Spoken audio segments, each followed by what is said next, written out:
getting it ready for you ladies so you can get your picture made. We like to have the Admiral in the background.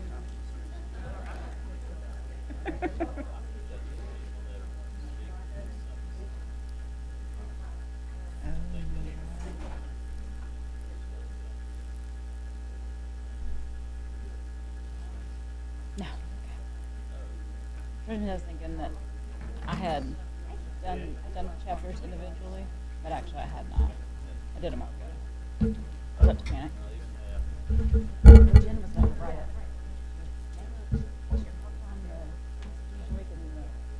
DAR resolution. Oh, I already have this. You just changed the dates and the how many years. She was really, yeah. She was, I'm so glad I said something. Mark is going to come up here when his stuff comes. Mm-hmm. I made sure that was calibrated. Mark, do you want to use this thing? Okay. You don't need the writing? Okay. Okay. I had it calibrated and all. How are you? Well, thank you. Thank you.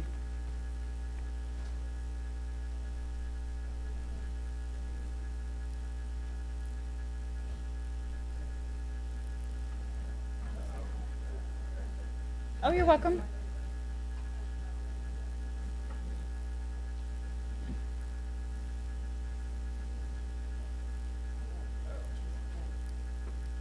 You'll be shocked.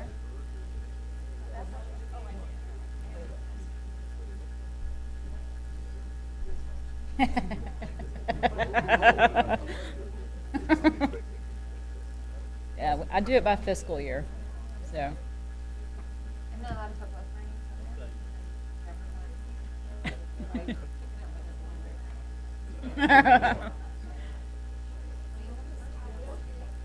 Mhm. Okay, so I'll know what, okay, okay.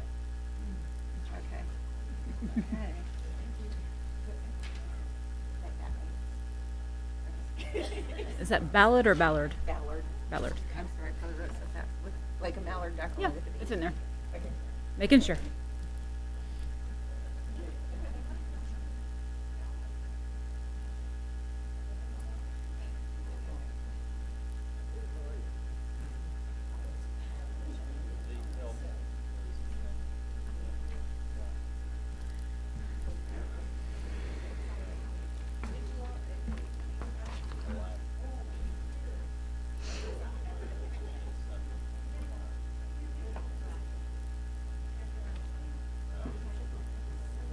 Ron. Or yeah, Ron. Whichever one you want. Whichever one you want to choose for the day. Yeah.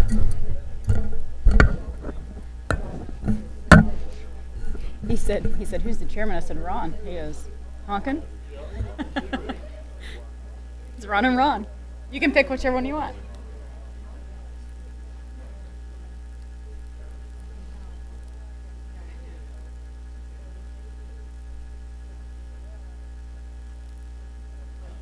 My name's Allison. What's your name? Stop it. She said it had been 3 meetings. It had been more than that. I thought so too.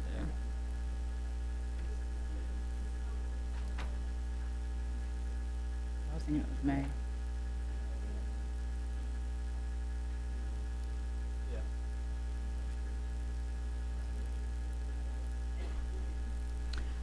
She wasn't here for the second reading of the budget. That was the first. They did get my budget last night. Which is good. Well, I put on there read receipt and delivery receipt requested, and it never came back. And so I called them today. I said, I just want to verify that you got it. And I said, this is my first submittal. That goes a long way. Oh, here comes Mole. How are you, Mole? Hi. Haven't seen you in a while. Oh, I'm still alive. David. Blood's flowing. Yes, ma'am. Heart's Mhm. pumping.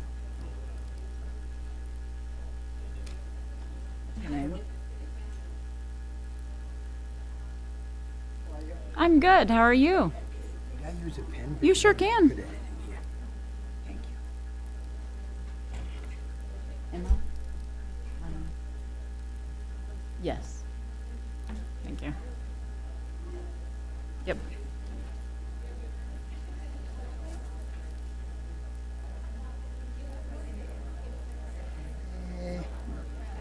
Question while I have it in front of me. Mm-hmm. Is somebody going to explain what these mean? Yes, sir. Excellent. Mark Shipley is going to be our guy that's going to explain it to you. Okay. Yeah.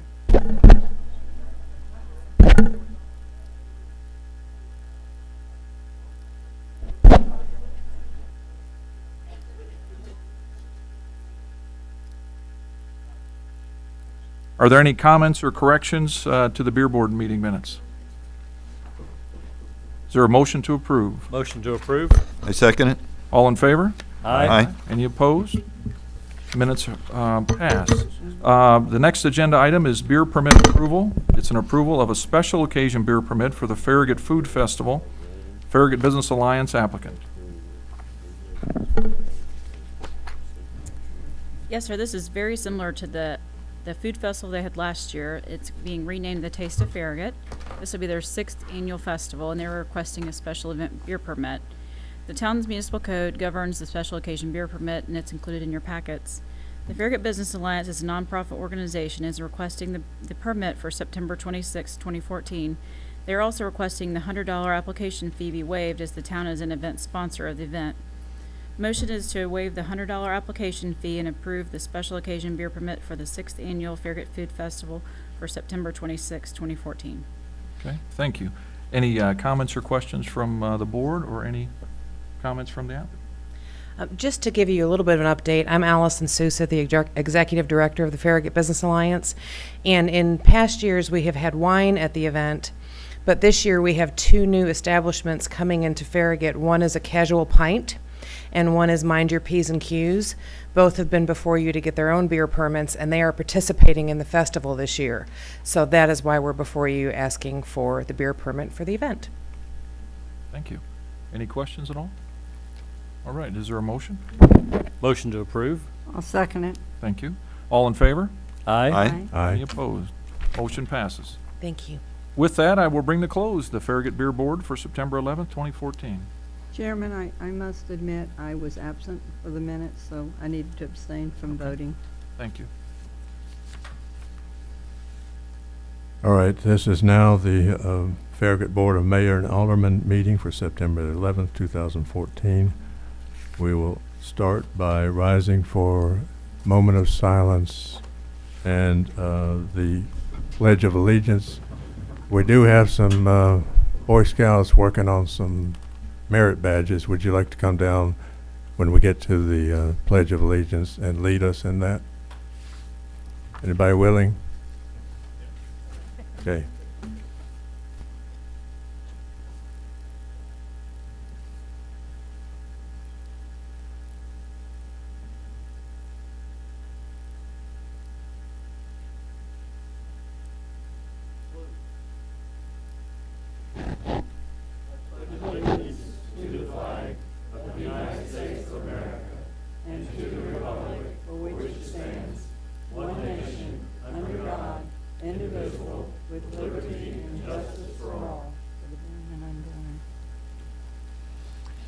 Thank you, guys, and we do have a little trinket to give you for your participation. First item on the agenda is the approval of the agenda. I'll move for approval. I'll second. All in favor, say aye. Aye. Next is Mayor's Report, and here we're going to talk a lot about the Constitution Week and the Daughters of the American Revolution Day proclamations. In what order do you want to do these things? We can present them together if you'd like. All right. Do we need to read any of the proclamations? It's totally up to you. Well, let's start with the Constitution Week. Okay.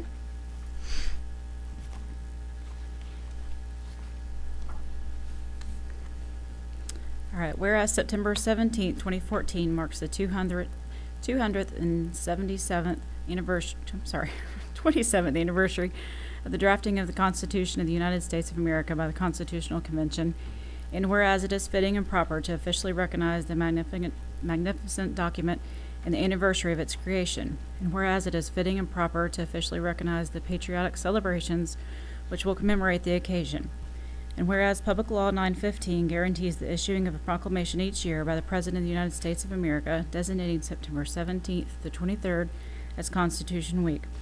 Now therefore, Ralph McGill, Mayor of the Town of Farragut, does hereby proclaim September 17th to the 23rd to be Constitution Week in the Town of Farragut, and ask our citizens to reaffirm the ideals the framers of the Constitution had in 1787.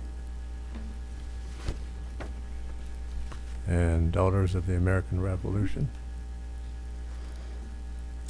Whereas the National Society of the Daughters of the American Revolution, DAR, founded October 11th, 1890, and incorporated by the Act of Congress in 1869, is headquartered in Washington, D.C., acting as a nonprofit, non-political volunteer women's service organization. And whereas the DAR is dedicated to promoting patriotism, preserving American history, and securing America's future through better education for children with the motto, God, Home, and Country. And whereas the DAR members volunteer more than 250,000 hours annually to the veterans' patients, award thousands of dollars to students in scholarships and financial aid each year, and support schools for the underprivileged with annual donations exceeding $1 million. And whereas the DAR boasts 170,000 members and 3,000 chapters across the United States and throughout the world. And whereas any woman 18 years or older, regardless of race, religion, or ethnic background, who can prove lineal descent from a patriot of the American Revolution is eligible for membership. And whereas the Town of Farragut recognizes that Admiral David Farragut, Andrew Bogle, Bonnie Kate, Cabot Station, Daughters of the University of Tennessee, James White, Emory Road, and Samuel Fraser chapters on this 124th anniversary of the founding of the DAR. Now therefore, Ralph McGill, Mayor of the Town of Farragut, does hereby proclaim October 11th, 2014 as Daughters of the American Revolution Day. And is there one more? That's it. Okay. Well, let's gather and present some proclamations.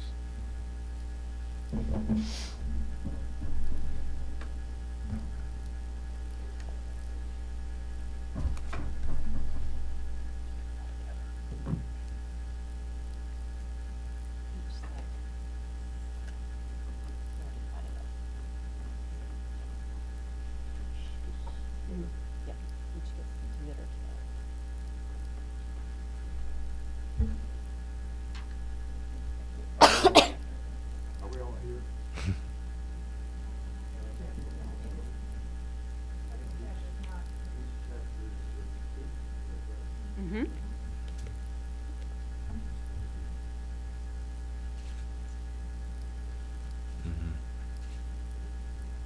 She gets the next one. Both of those, Mayor. She gets both of those.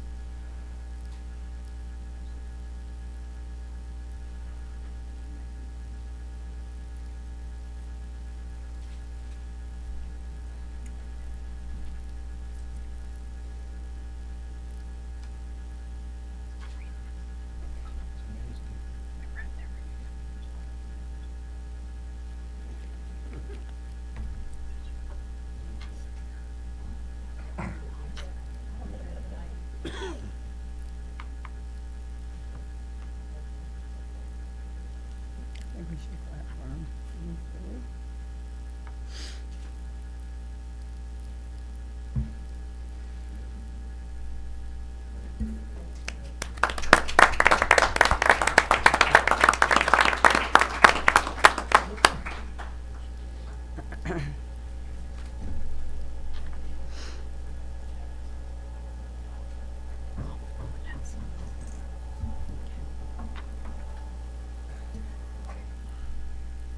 To continue with a discussion of the Constitution, I'm going to read from this book. This book is 90 years old. It's called The Constitution of the United States by James M. Beck.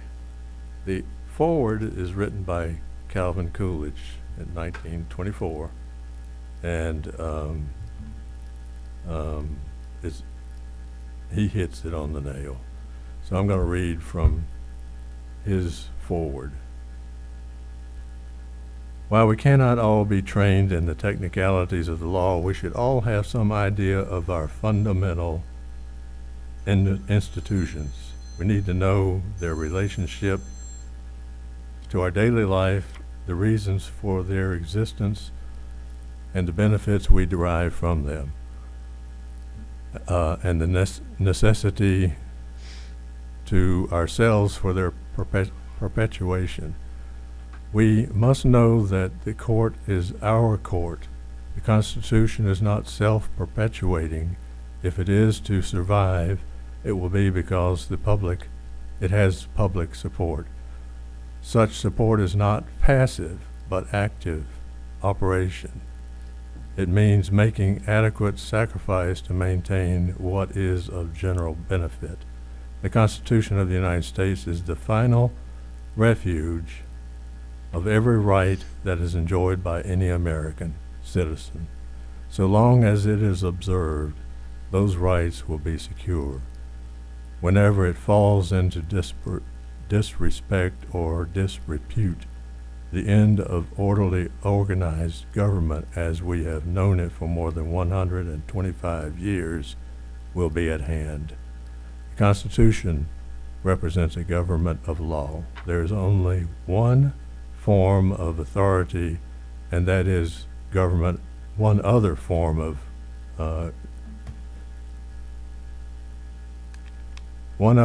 other form of authority, and that is government of force. Americans must make their choice between these two. One signifies justice and liberty, the other tyranny and oppression. To live under the American Constitution is the greatest political privilege that was ever accorded to the human race. Pretty clear that if we lose freedoms, we're going to see tyranny. If we save freedom for the people, we'll be okay. Now ask yourself, which way do you think we're going? Are we losing privileges, losing rights, or are we maintaining the freedoms that were guaranteed by the Constitution? If you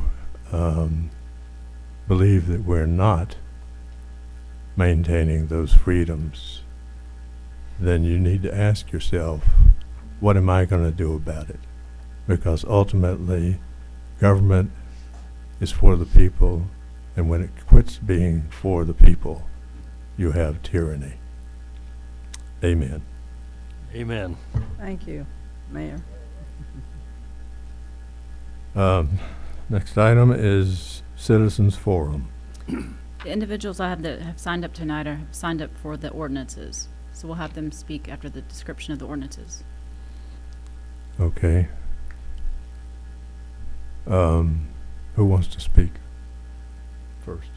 We have no one signed up for the Nobody? citizens forum. No. Okay. Well, approval of minutes of August 28th, 2014. I'd like to make a motion for approval. Second. All in favor say aye. Aye. I will abstain because I was not here that meeting. Now we move to ordinances. These are all first reading. And let me explain to you in the audience, what we're doing tonight is not approving a plan for apartments. Nobody has come to us with a plan to build some apartments. What we are doing is amending an ordinance that deals with multifamily. And some of these changes we're making makes it even stricter. And so listen carefully as we go through this discussion, and I think you'll feel some level of relief. So first one is ordinance 14-11, ordinance to amend the text of the zoning ordinance of the town of Farragut, Tennessee, ordinance 86-16, as amended by amending chapter 3, section 11 multifamily residential district R6 by providing for new requirements as authorized pursuant to section 13-4-201 Tennessee Code annotated. Ready for me? Yep. Okay, all right. Well, like the mayor said, we're not dealing with any rezoning tonight. This is purely a zoning text amendment, these three different ordinances that we're discussing. And I'm going to my best of ability try to review for you what we currently have, what we're proposing. This process actually, as before the board tonight, has actually been going on for several months with the Planning Commission, and I'll get to that in a minute. But several months ago, we were asked. There were a couple of applications submitted to the town to have the town's current R6 zoning district, which is the multifamily residential district, to be revisited. Several portions of that were deemed, were thought to be outdated. It was originally approved back in 1997, and there's been a lot of things that have changed since then. One of the things that occurred at the end of 2012 was that the town adopted a comprehensive land use plan.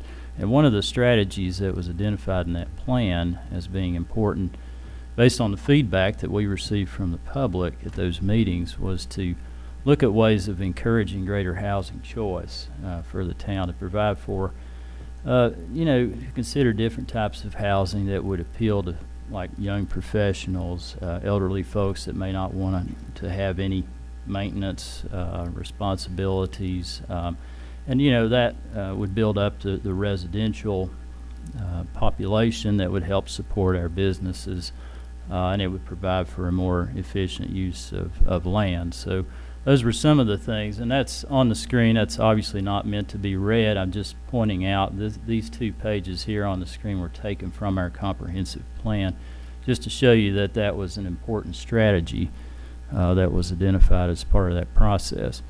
Like I said earlier, this has been discussed for quite some time. I think Ron and the mayor would certainly agree to that. We initially looked at this amendment request back in May of 2014, and the Planning Commission reviewed different amendments and suggestions and input at subsequent meetings after that in June, July, and August. We actually, to help them with the decision-making process, we had a bus tour that we provided for the planning commissioners that were able to attend, and the press. And we went out and looked at different apartment developments, both in the town. We have 2, as you all probably know, Lanesboro and Derby Run. And then we looked at some newer, upscale, nice apartments in the surrounding area, to kind of, so the commissioners could kind of get an idea of the scale of these kind of developments, how they're arranged on the site, how they might fit in with surrounding plans of development, and those kinds of considerations. We also looked at things that the town has been big on, and I certainly support, to try to protect existing residents in the town, like our buffer strips. We've always had very robust buffer strip requirements to help protect less dense residential neighborhoods from potentially more dense residential neighborhoods. So we looked at different buffer strips in the town, both some that were newly planted, some that had been there for a while, some that were 25 feet wide, some that were 50, to kind of help us formulate what would be potentially appropriate for any amendments that we might consider to this R6 zoning district. So with that being said, I'm going to go through the notable amendments, and certainly if anybody has any questions on the board or the public about any of these amendments.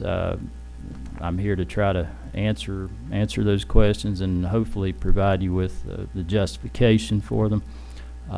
Like I say, we spent a lot of time on these ordinances, so we didn't just invent them, overnight. So we've gotten a lot of feedback in their development. The first proposed change from the current wording deals with where apartments can be located. Currently, they're restricted to the interstate, Dixie Lee Junction, and Watt Road.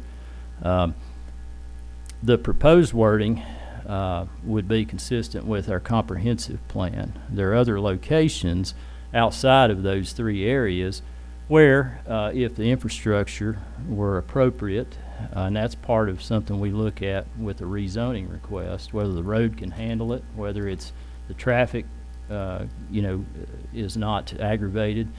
Those kinds of things that people are rightly concerned about, we look at as part of the zoning map amendment. But there are properties that were identified in that comprehensive plan, maybe some around the town hall, that would help, that might be good candidates for multifamily.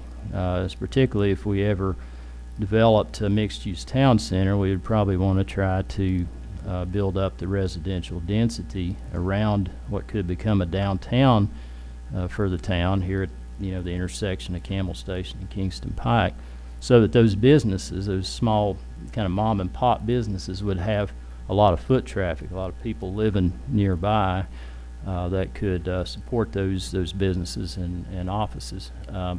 So again, we're just trying to be consistent with the plan and not restrict those kind of developments to, really three different areas of the town.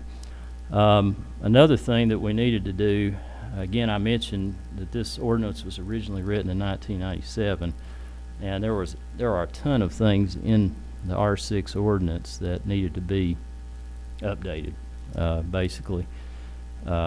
So what we did is we went through the R6 and brought the wording up to speed with our current plans and different things that might relate to R6 type of development, so that they're consistent with current provisions.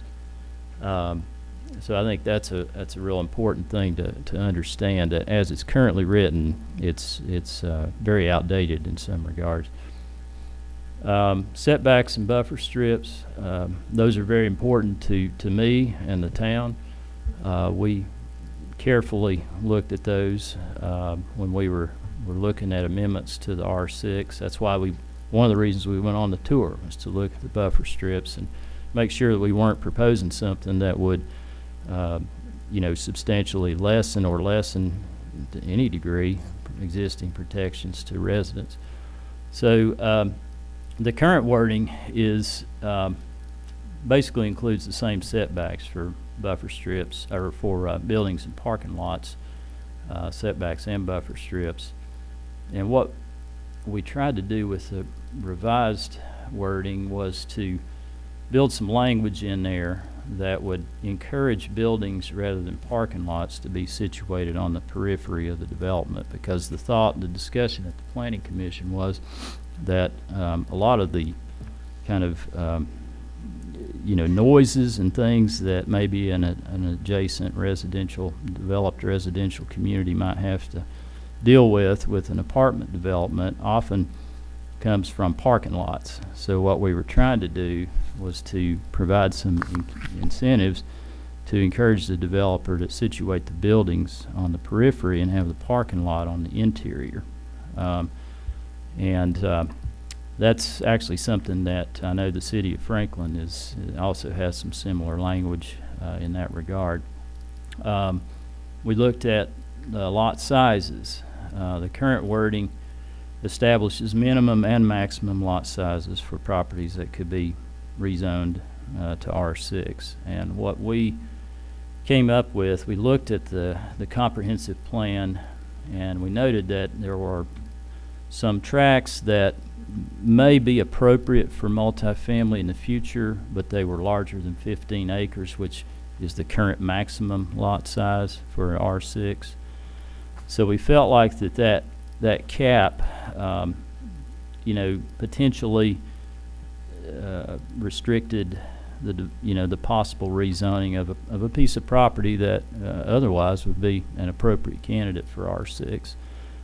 We did keep the minimum lot size in place of 5 acres because we wanted to make sure that somebody didn't come in with like a 2-building apartment that was very low quality and it didn't have enough residents living in the apartment to contribute to the long-term maintenance of the facility. So typically these larger developments that the upscale type of developments have quite a few units because the residents in those units help pay toward the maintenance of the facility. So we did keep that provision in there. One thing we did add was a requirement for distance between freestanding buildings to be consistent with the building and fire codes. That's another update to the R6 that needed to happen. There's currently no provisions in place. Density we talked about quite a bit. The current wording is 10 units per acre. The proposed wording is 12 units per acre. This was a number that we derived at from looking at nearby multifamily developments and also looking at our comprehensive land use plan and trying to fit in what we thought was a very modest increase in density, but and it would be more in line with many of the newer developments that are like this in the nearby area. Actually, a lot of them are higher than 12 units per acre. The height is something that currently is based on the classification of the road. There's different height requirements based on whether it's a minor arterial or a major arterial. Apartments now and in the proposed ordinance have to access an arterial roadway. You can't just try to rezone a piece of property on Union Road, for example, or some substandard non-arterial road for this particular zoning district. So you have to have the infrastructure in place to accommodate that increased density. What we tried to do with height was, again, provide some flexibility.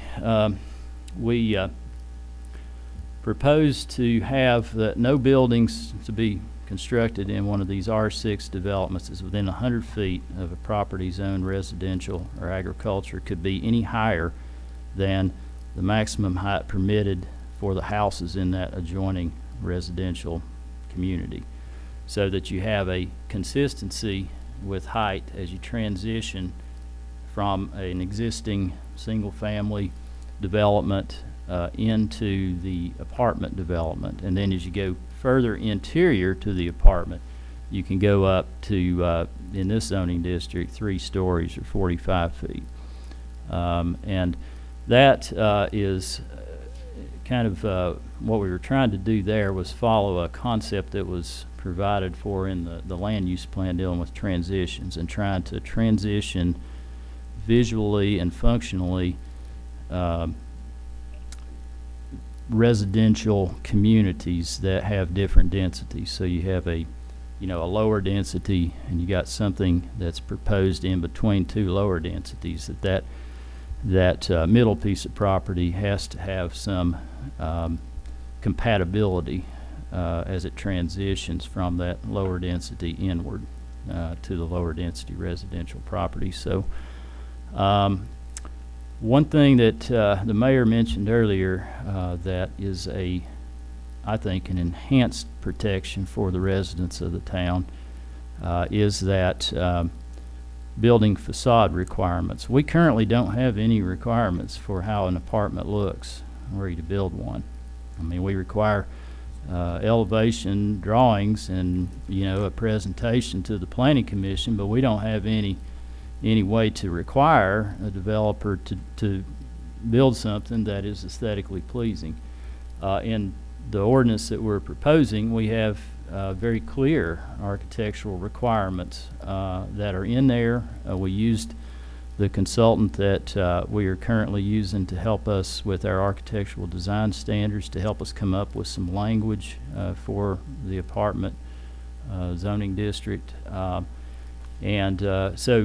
the type of construction and the appearance of apartment buildings under the proposed zoning district would be much more controlled than what we currently have, which is basically no control. Stormwater system, again, what we tried to do with this ordinance was to encourage some flexibility and innovation to allow a developer to come up with more aesthetically pleasing, innovative kind of stormwater approaches, like the permeable pavers. I don't know if you all have been out by the 4-story bank building in front of Renaissance. That whole parking lot has permeable pavers. Very attractive product, I think. So we're trying to build into this ordinance some requirement for using some kind of technique, like that as part of the stormwater system.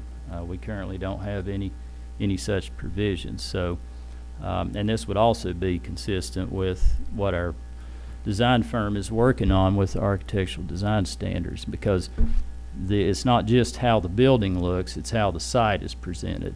So this particular ordinance would provide for a lot more aesthetic control, both on how the building looks and how the site is presented than we currently have. And that is pretty much a summary of Ordinance 1411. The Planning Commission at their last meeting in August did unanimously recommend approval of this ordinance, and the staff also recommends approval. I'll be happy to try to answer any questions. You'll probably have to come to the... I have 3 loud Oh, well, I think you still have to go up there, I believe. We have to Ma'am, do we- this because people are watching See you on TV. Yeah. In that case. Yeah.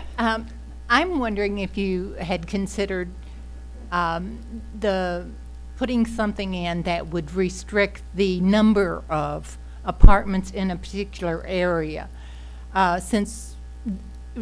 so that there aren't so many, or there aren't several, 2 or 3 apartments that feed right into the same arteries, the same roads, or so that there's not a particular area of town that ends up being called apartment row. I don't think that's what anybody in Farragut would like to happen. Yeah, we don't have any, really all that kind of information and review would come as part of individual rezoning requests, and that's part of why a zoning map amendment has to go through a very rigorous process in the town. It goes through the Planning Commission, probably more than one meeting typically, and then it has to come before the board, and we look at things like that. Is it, the traffic impact study, it would be conducted, what would be the impacts of this requested rezoning on the surrounding neighborhoods in terms of traffic, transportation, all those kinds of things. So, that would be a very big consideration, but we don't currently have any numerical limitation. We do, the staff, and when someone presents a rezoning request, the first thing that I look at is this comprehensive land use plan to first of all see if the area is was even listed as a possible candidate for that kind of a development. If it's not, then either that application needs to be denied or the plan needs to go through an amendment process. Beyond that, even if the plan shows an area that could be a candidate for an apartment, that doesn't necessarily mean that it is. It may be a candidate for, sure, are you doing that? Oh, it may be a candidate for, a lower density type of residential development, but that's higher density than a single-family detached. I think I understand. This is for citywide, generally speaking. Yes, ma'am. Okay. Yes, Ma'am, can we get your name and address for the record, please? Pauline Hamilton. Okay. 608 Farragut Commons. Thank you very much.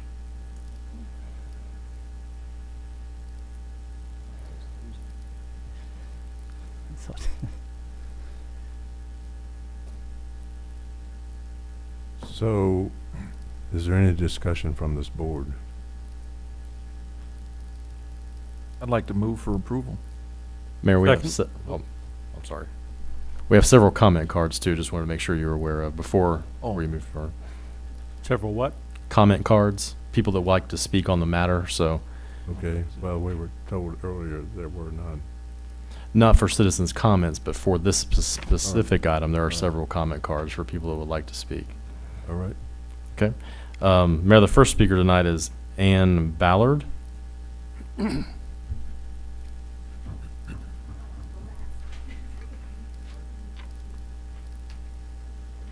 Hi, I'm adjusting what I was going to say because I understand this isn't for one set of apartments.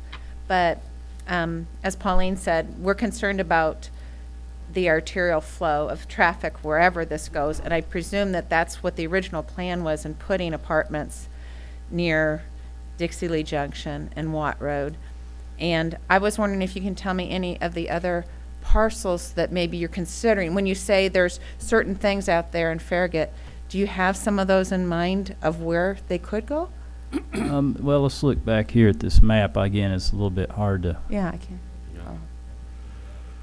Where's it for that one? Oh, okay. Yeah. Okay. This is a little bit hard to see. And again, keep in mind, this doesn't necessarily mean that all these areas are candidates for an apartment.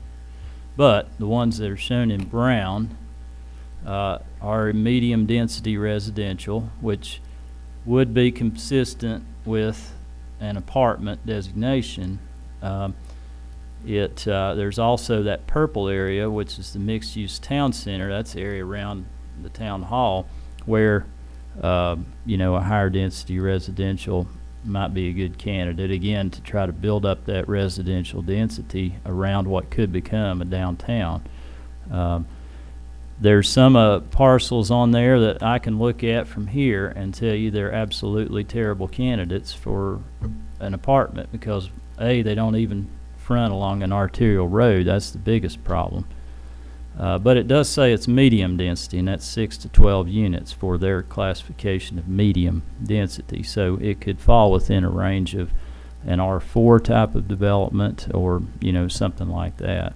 But anybody that's wanting to request to rezone property to R6, both now and in the proposed ordinance, has to have property that fronts on an arterial road.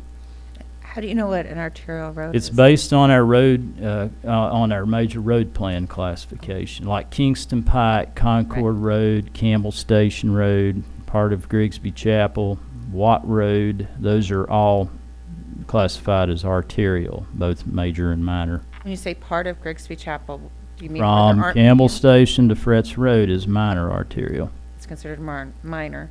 Yes, And then but that still doesn't mean that somebody requests a rezoning on a property on that section of Grigsby Chapel has a property that is, compatible with the request, because and not all properties are the same, and that's why we look at these on a case-by-case basis as part of a rezoning. First thing I look at is the map, the land use plan.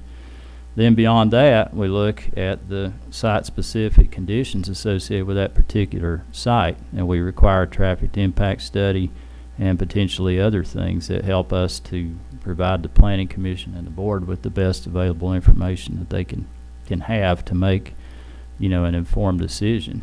And as each one comes about, so say you put one in one spot and then somebody had a neighboring property, then maybe you wouldn't allow it there because now you've already got one there. I mean, it would depend on as they come in and Yes. propose it and come to you. So you're saying it's all situational that way.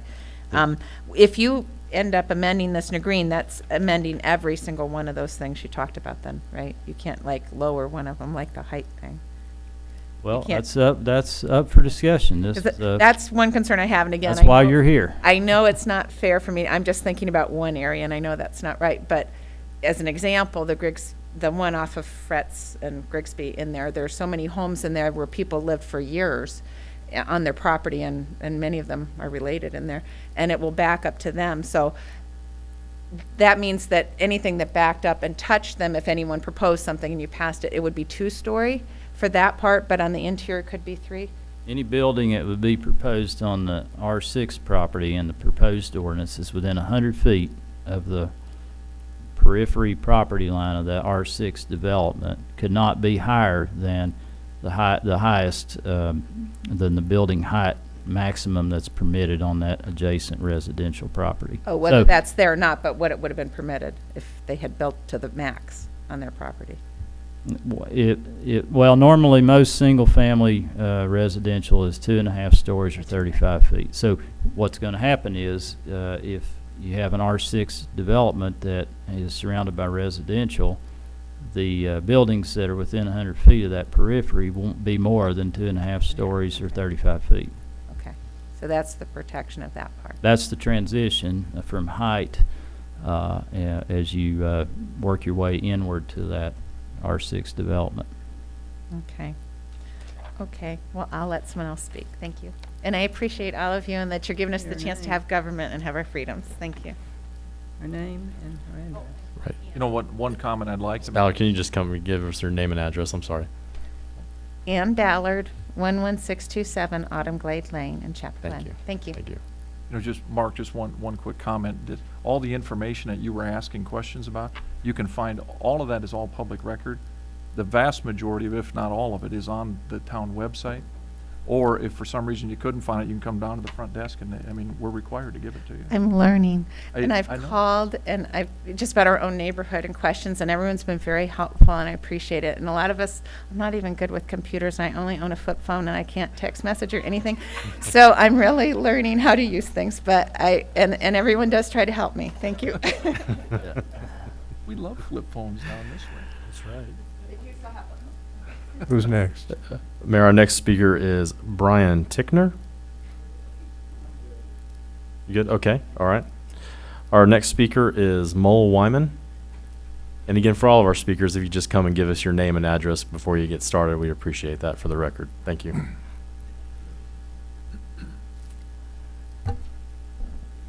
Good evening, Mayor, ladies and gentlemen. Maul Wyman, 528 Wyndham Hall Lane. I have talked to some folks at Chapel Point, Village Green, and Fox Den. And although I'm not representing those people, folks that I have talked to do not want apartments at this location on Grigsby Chapel Road. There's basically two reasons. One has to do with land use. The other has to do with infrastructure. Notwithstanding the fact that on your screen up there, you're showing a brown area all the way from, on the north side of Grigsby Chapel Road, all the way from Turkey Creek west to beyond Fretz Road as potentially medium density residential, which would be 6 to 12 units per acre. Mayor, you mentioned that this is not, you're not here tonight to discuss the plan for the rezoning. Gene Drawn. There is no plan for rezoning. Nobody has asked for it. If you'll let me proceed. Sure. Gene Drawn at Chapel Point received from the developer by email a concept plan, and she shared that with me. It's right here. This is a concept plan for the development of approximately 25 acres of 34 acres. There's 4 parcels. The one parcel that has 16 acres has access from, or could have access from, Campbell Lakes Drive. But about half of that parcel is floodplain, wetlands, and whatever else, so it's really not developable. In terms of land use, to put 200 units adjacent to single-family attached on the east side, the residential on Fretz Road. Lanesboro sits between townhomes to the south, Chapel Glen to the north. When the Chapel Glen development came on board around 2008, or maybe a little bit before that. But it's interesting that that property was rezoned for single family and not multifamily, even though it abuts Lanesboro. So that's a good indication that they didn't feel that multifamily was appropriate on Fretz Road. And Fretz Road is not an arterial; it's a collector. How it got there, I don't know the history of that. So from a land use standpoint, 200 apartment units on the north side of Grigsby Chapel Road, adjacent to Chapel Point, and the single-family residential to the west is just not compatible land use. You're trying to squeeze in 200 units on about 25 acres of approximately 34 acres. Second point is infrastructure. Now, Mark said that the R6 zoning, there's about, I don't know how many there are, Mark, 6 or 8 sub-areas on the comprehensive land use plan that are shown as on the screen as potentially that type of density, 6 to 12 units per acre. And the existing R6 zone says that that type of density can be located on Dixie Lee Junction, Interstate Interchange, and Watt Road. And that's still a good location for apartments. If Watt Road is reconstructed, I think there's probably 3 alternatives right now. Personally, I'd like to see the traffic circle. But in any case, there's still good locations for apartments, and there's many other locations for apartments along Kingston Pike and Campbell Station, which are both major arterials. However, Grigsby Chapel Road, even though it's classified, as Mark pointed out, between Fretz Road and Campbell Station as a minor arterial, is not designed and is not built as an arterial street. At best, it has 60 feet of right-of-way. Minimum standards in the subdivision regulations for an arterial is at least 80 feet of right-of-way. Typically, you're going to have 4 lanes and a divided median, or 5 lanes, 4 through lanes and a center turn lane. Thank goodness they built the traffic islands to the extent that they can, to stop the traffic from using the center turn lane on Grigsby Chapel as a passing lane. We first moved here in 2007, and shortly thereafter, I was coming home and I was trying to make a left turn into Wyndham Hall, and here comes somebody the other way, passing in that lane. I thought we were going to have a head-on. Fortunately, they were able to get back in the through lane. You have 2 through lanes. Average daily traffic's about 14,000. So you've got 7,000 vehicles on each lane over an average annual 24-hour period. That's a lot of traffic. So the infrastructure is not there. You can't widen Grigsby Chapel Road except through condemnation. If you wanted to make it 80 feet, and if you wanted to get 10 feet on either side, you know, you'd have to go through condemnation. I don't think that would work. As I mentioned, Grigsby Chapel is classified as a minor arterial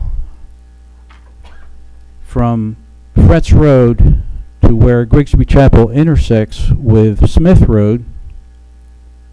It's classified as a major collector, and that's its function. But you have conflicting functions because you have a lot of through traffic on Grigsby Chapel Road between Campbell Station and Smith Road over to Kingston Pike. The purpose of Grigsby Chapel Road is to serve those adjoining subdivisions, to collect that traffic and distribute it to Campbell Station, Kingston Pike. You have conflicting functions. You have through traffic, you have local traffic. Fortunately, we have not had serious accidents out there. So for those two reasons, we do not want to see 200 apartment units on 25 acres on the north side of Grigsby Chapel Road. I know it's a little bit premature. I understand we're not talking about zoning, but we are talking about changes to the R6 district and the overlay. Mark has worked with the developer to combine staff's view of what the R6 should be and what the developer wants. And that's what we're seeing tonight. This really, as far as I know, was not staff initiated. It was initiated by the developer. You know, I do want to add a point of clarity because, you know, I've received a lot of emails on this, and as I responded to everybody, I think this is an important piece, and you've touched base on one of them already. First of all, there were two developers that came to the town at the same time, and to the best of my knowledge, that's purely a coincidence because they're looking at different properties. And quite frankly, the apartments on Campbell Station Road that most of you are here concerned about tonight, for me, and I don't mean this as a smart-ass comment, I just mean it as a comment, it's a little bit like a unicorn. I hear about it, I've never seen it. The drawings that you showed there, as you know, I'm a member of this board, obviously, and the Planning Commission. I've never seen them. So we have yet, I've never had anybody, and I've never been in a public meeting or any private meeting where somebody has come to the board and said, here's the piece of property, here's the design. You know, so what we had is two developers come to us saying, we would like you to update your ordinances, the ones that we're talking about tonight. And as you're well aware, we've had over the years, whether it be apartments or any other type of building, people have come to us at the Planning Commission level and said, hey, would you update this? Would you change this? And we go through all the changes, and weeks, months, years later, nothing happens. An example of that, for those of you that may not get as excited about local government as some of us nerds up here do, is the big home that you see just to the west of Farragut High School. You know, that, goodness, I can think of my tenure on the Planning Commission, I've seen at least 3 or 4 different projects on there, and none of them involved a house till the last one. So, you know, these discussions are very unique, and all the concerns that everyone has raised, I want you to know, first of all, they're all genuine. But the reality of it is there's nothing for us to vote on in regards to a specific piece of property because we have never seen anything. There has never been a proposal here. It could very well happen that with the press and the comments and the concerns that have been raised, that the developer that is looking supposedly at this piece of property, because I've never seen anything that says he's done anything with it, and he's never brought it to a planning commission saying, here's the property I'm looking at. He may say, guess what, this isn't worth the hassle, I'm out of Dodge. So that has happened many, many times. So I just can't stress it enough. There's so many, I think there's an impression that we're getting ready to vote on an apartment. We're not voting on any apartments. Again, the drawing that you showed there earlier, I've never even seen. I'd be happy, and if I can use a copier here, I will be happy to make copies for all of you all. This was emailed to Gene Drawn at Chapel Point. Yeah, I have no doubt that it was. Right. I think the developer, because we told him, please reach out to the Yeah. we do that all the time. Okay, but he, you know, why you and the other members of the board didn't receive it, I don't know. I don't know. But It has yet to be an agenda item for us. right. And as I said, I realize that this is premature, but it is germane to the R6. And if I may suggest, I think this procedure really should be reversed. I think what should have happened and is that the developer should have come in and asked for the rezoning. Then, whatever happens, if the zoning is approved, then you can make these changes to the R6 district. If it's not approved, then it's moot. Then Mark or whomever else can do a staff-initiated change to the R6 district and the overlay. But what we're doing now, the Planning Commission, as you know, Ron and Ralph, spent 4 months looking at these changes. And for whatever reason, the developer thought it would be best to come in and ask to do the changes to the ordinance first. I don't know. But in my view, what should have happened is they should have requested the rezoning, and then, if the rezoning was approved, then asked for the amendments to the R6 district. But I'll conclude by saying that it's incompatible on the north side of Grigsby Chapel from a land use standpoint, notwithstanding what the comprehensive land use plan shows, a density that they're asking there, which would be probably about 8 units. If there's 25 acres and they want 200 apartments, that's about 8 units an acre. That density's too high. It's just incompatible, and the infrastructure for Grigsby Chapel Road is not there. Why Grigsby Chapel Road between Fretz Road and Campbell Station Road was reclassified from major collector to minor arterial, I don't know. But as long as that classification is there, that's the first hurdle that you have to go through to ask for that type of density. Thank you very much for allowing me to discuss this with you. Thank you. Thank you. Mayor, our next speaker tonight is Emma B. Stallings.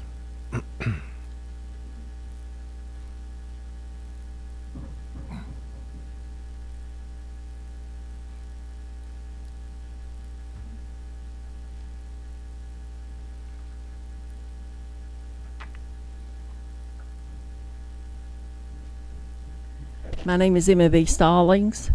I live at 425 East Foxden Drive. I've lived in Farragut since 1973, long before it was incorporated. When we can you hear me? Yes. Okay, if you can't, I'll talk louder. I used to be a school teacher. Now I'm a realtor.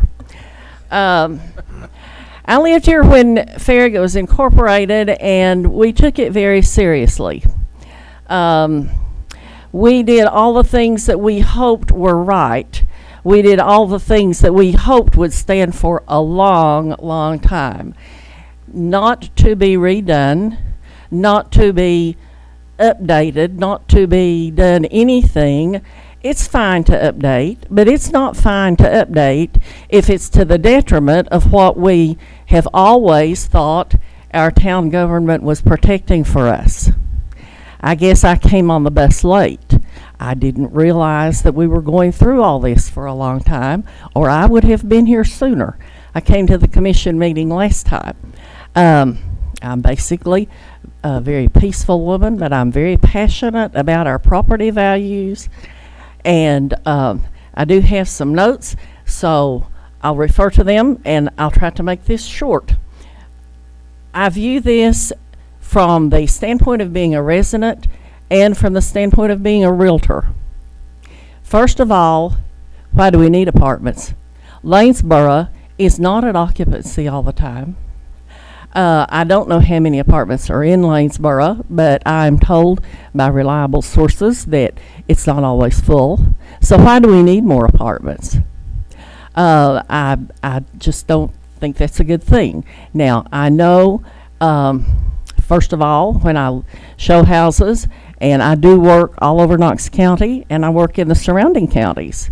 And I will tell you that Nobody who's buying a house in any price range, let me assure you, I just went through this week before last in another community in another area of town, and nobody wants to live by apartments.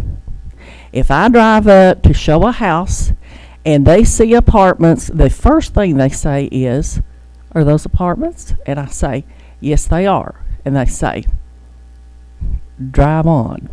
We don't want to live next to apartments." So it's going to devalue the property values. And Bob Markley, you're a developer. You know this as well as I do. It's going to devalue the property values.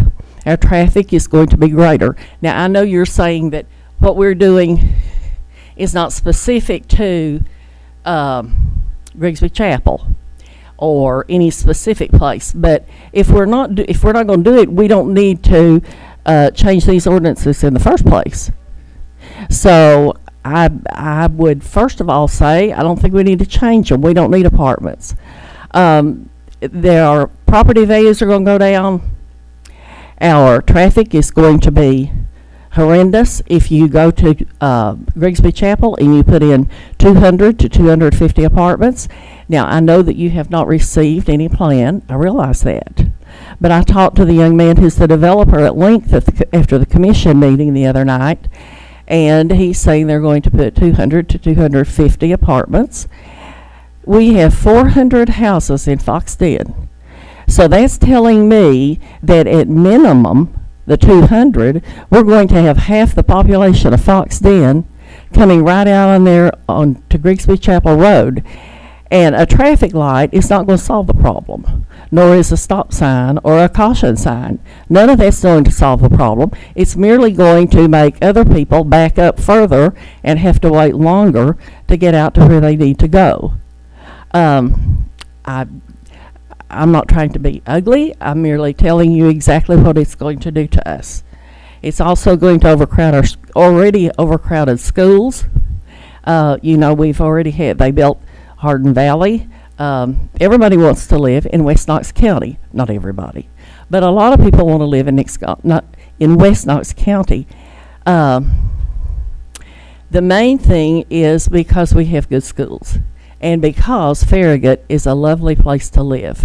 When people come through here, they love it. When they come to look for housing, they go on the website and they see what the school scores are. Our school scores are good, and they want to live here. They drive through, and it's lovely. The Tennessee Real Estate Commission met here last October, and all of the commissioners from all over the state of Tennessee were exceptionally complimentary. Some of them had never even been here, and I talked to every one of them who was here, and they were all very complimentary of our town. I have not talked to anyone at all, and I talked to a lot of people. As you might imagine, I'm sorry, Martin's laughing. Martin's one of my neighbors. But I do try to find out what people want and what they think, because I live here, and it's also what I do for a living. And people don't want our town to change. We don't want to be, because of federal fair housing, there's things I can't say. Let's just say we want to maintain Farragut the way it is. We want it to be nice. We don't want it to be just a developer's paradise. That's not why we incorporated it. We incorporated it, in fact, to keep it from being that. I won't ask for a show of hands, but I'd love to know how many of you were in here when we incorporated Farragut. It's been a long time ago. One man back there is raising his hand. I think I've just about covered everything. I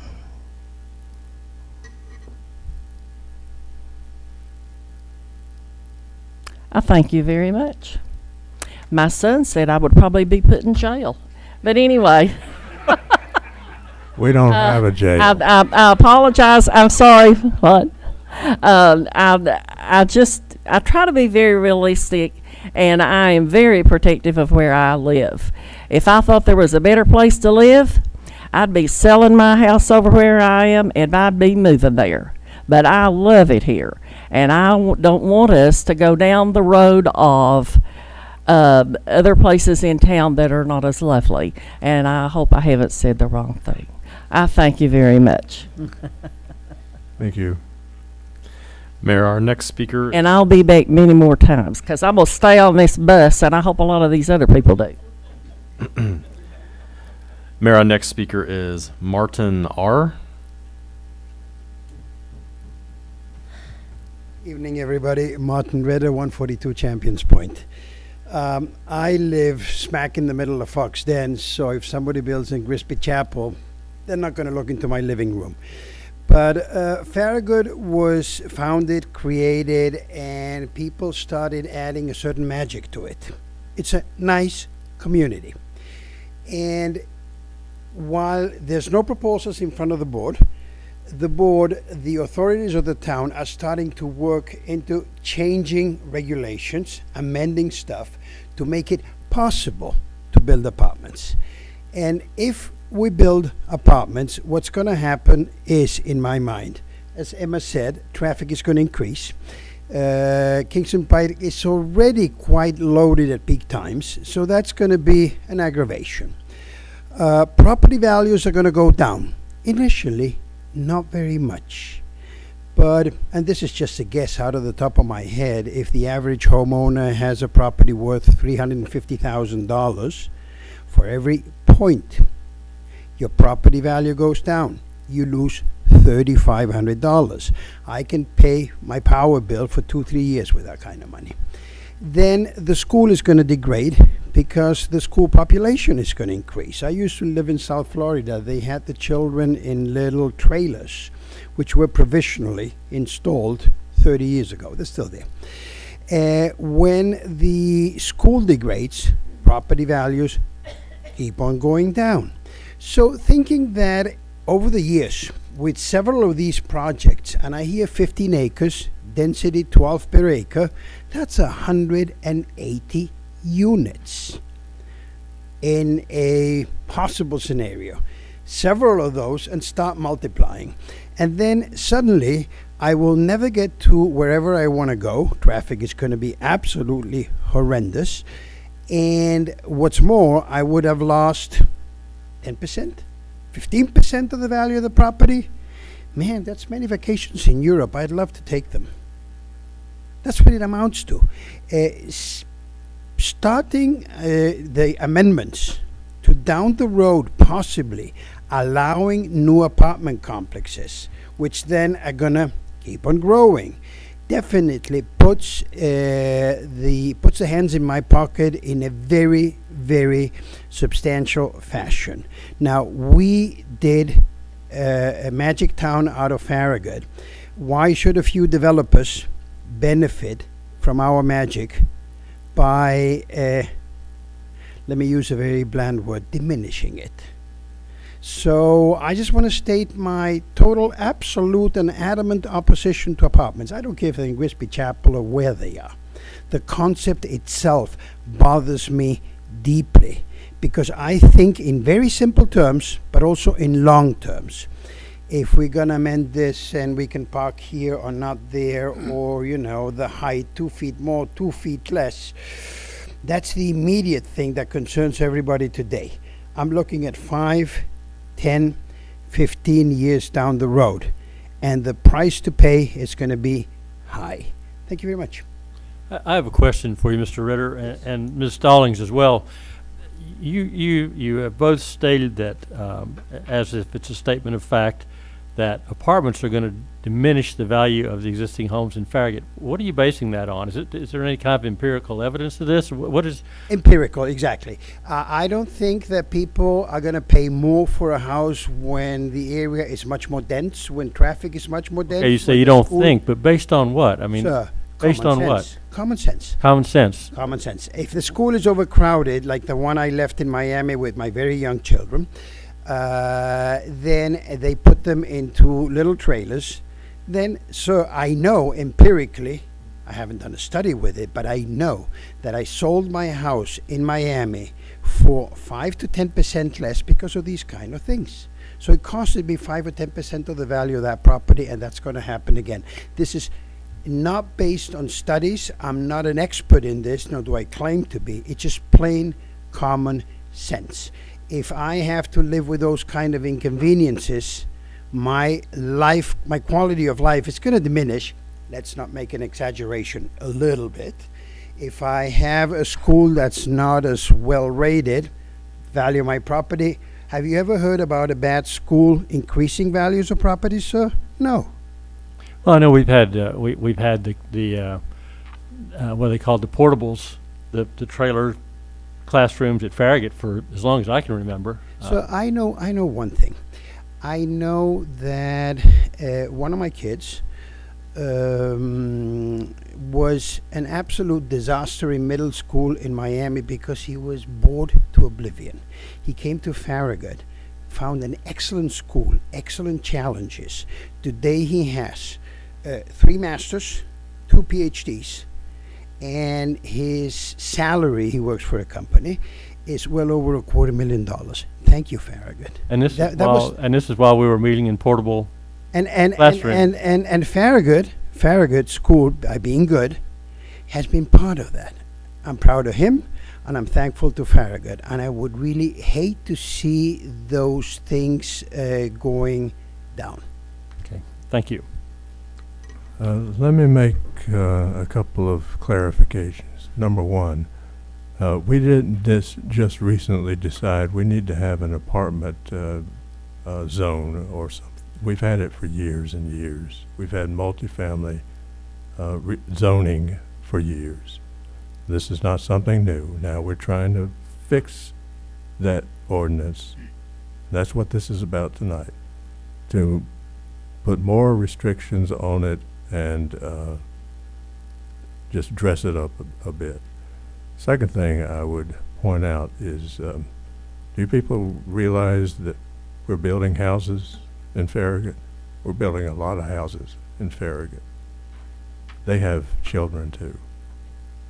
So is it okay if a child comes from a house or what? It's just a question. Well, you're saying that you don't want any more students in our schools, but people are still buying houses here.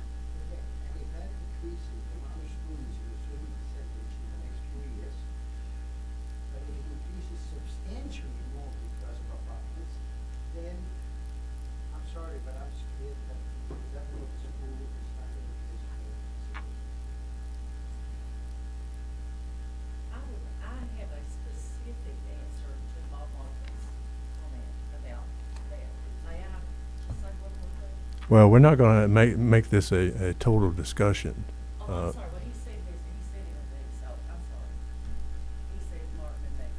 We need to give everybody their chance to speak. Who's next?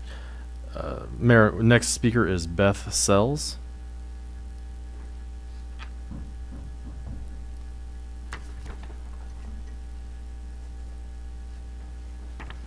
Beth Sells, 680 Chapel Point Lane. I spoke last time, so I will be very brief. I have lived off of Grigsby, I think, which I mentioned last time, for 12 years now. And as I mentioned last time, I lived about a mile west of where I live now, which is Chapel Point. So I was further west. And there is a big impact, I don't care where you live off of Grigsby Chapel. And I just wanted to let you know this. They're not here, but I think they're going to be here later for your meetings. Weatherly Hills is opposed. Smithfield is opposed.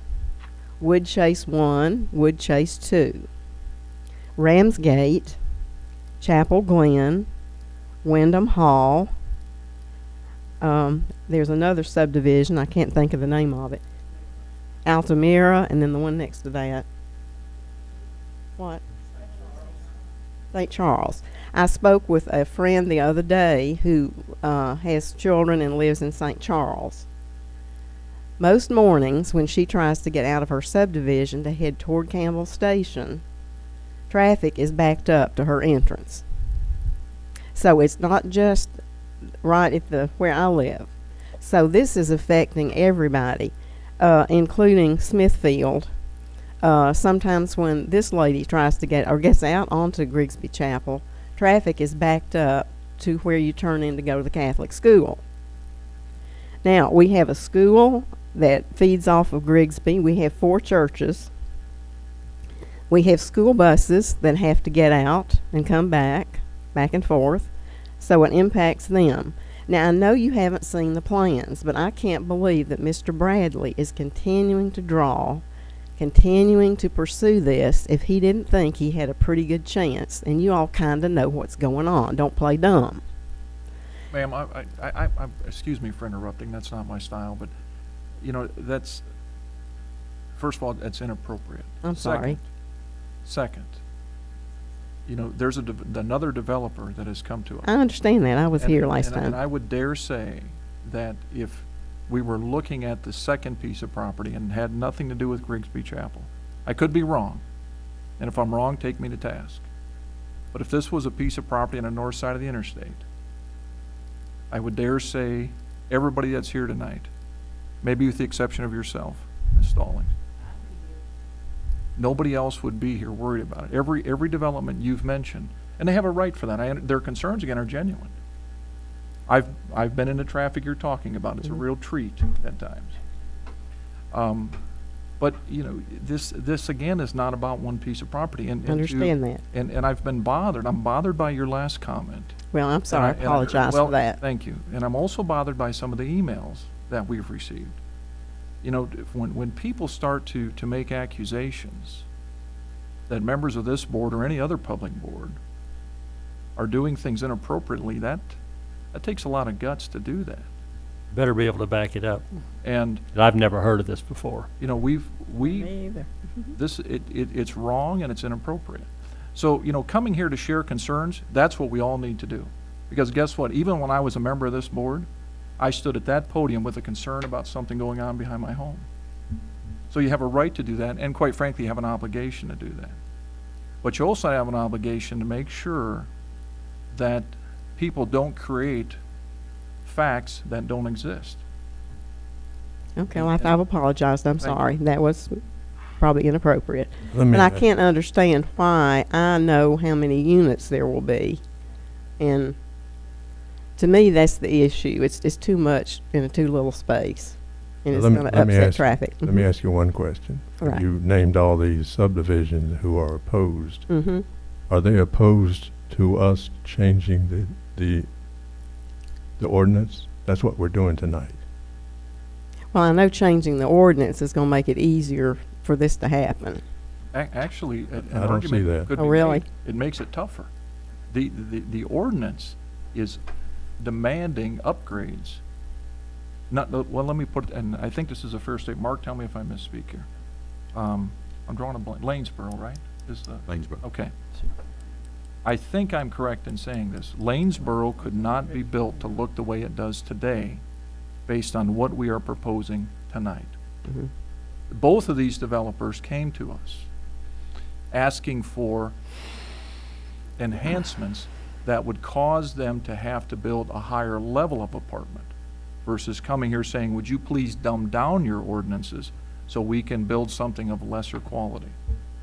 Now, there can be a difference of opinion as to what quality is. You know, that's in the eyes of the beholder. You know, I'll use Fox Den as an example. Some people can drive through Fox Den and say they love every home in there. Some people can drive through Fox Den and say some of these are pretty worn out and they need to go. Okay? That's the same thing. We have an obligation as a board, whether it be at the Planning Commission or here, to listen to people just like we're listening to all of you tonight, and ultimately make a decision based on facts and information. Mm-hmm. And there is a lot of discussion that goes into this. I've appreciated the feedback I've received from some folks saying, I did not know those steps needed to take place. Okay, and I admit, I don't know, maybe you have to go through accepting anybody that comes in before you see things. So I do apologize. I'm sorry that was inappropriate. But it's kind of hard for us to understand why we know the numbers when, to me, that's the issue. It doesn't matter how pretty it is. I mean, it And that does makes if it perfect has. sense. Mhm. But I can assure The you, numbers of what? we haven't seen The numbers of apartments. Nobody has presented us a plan. I don't know what the numbers are, if they ever do come in here and submit a plan. Okay, we know. Thank you. Well, maybe they've told you that, but they haven't come to us.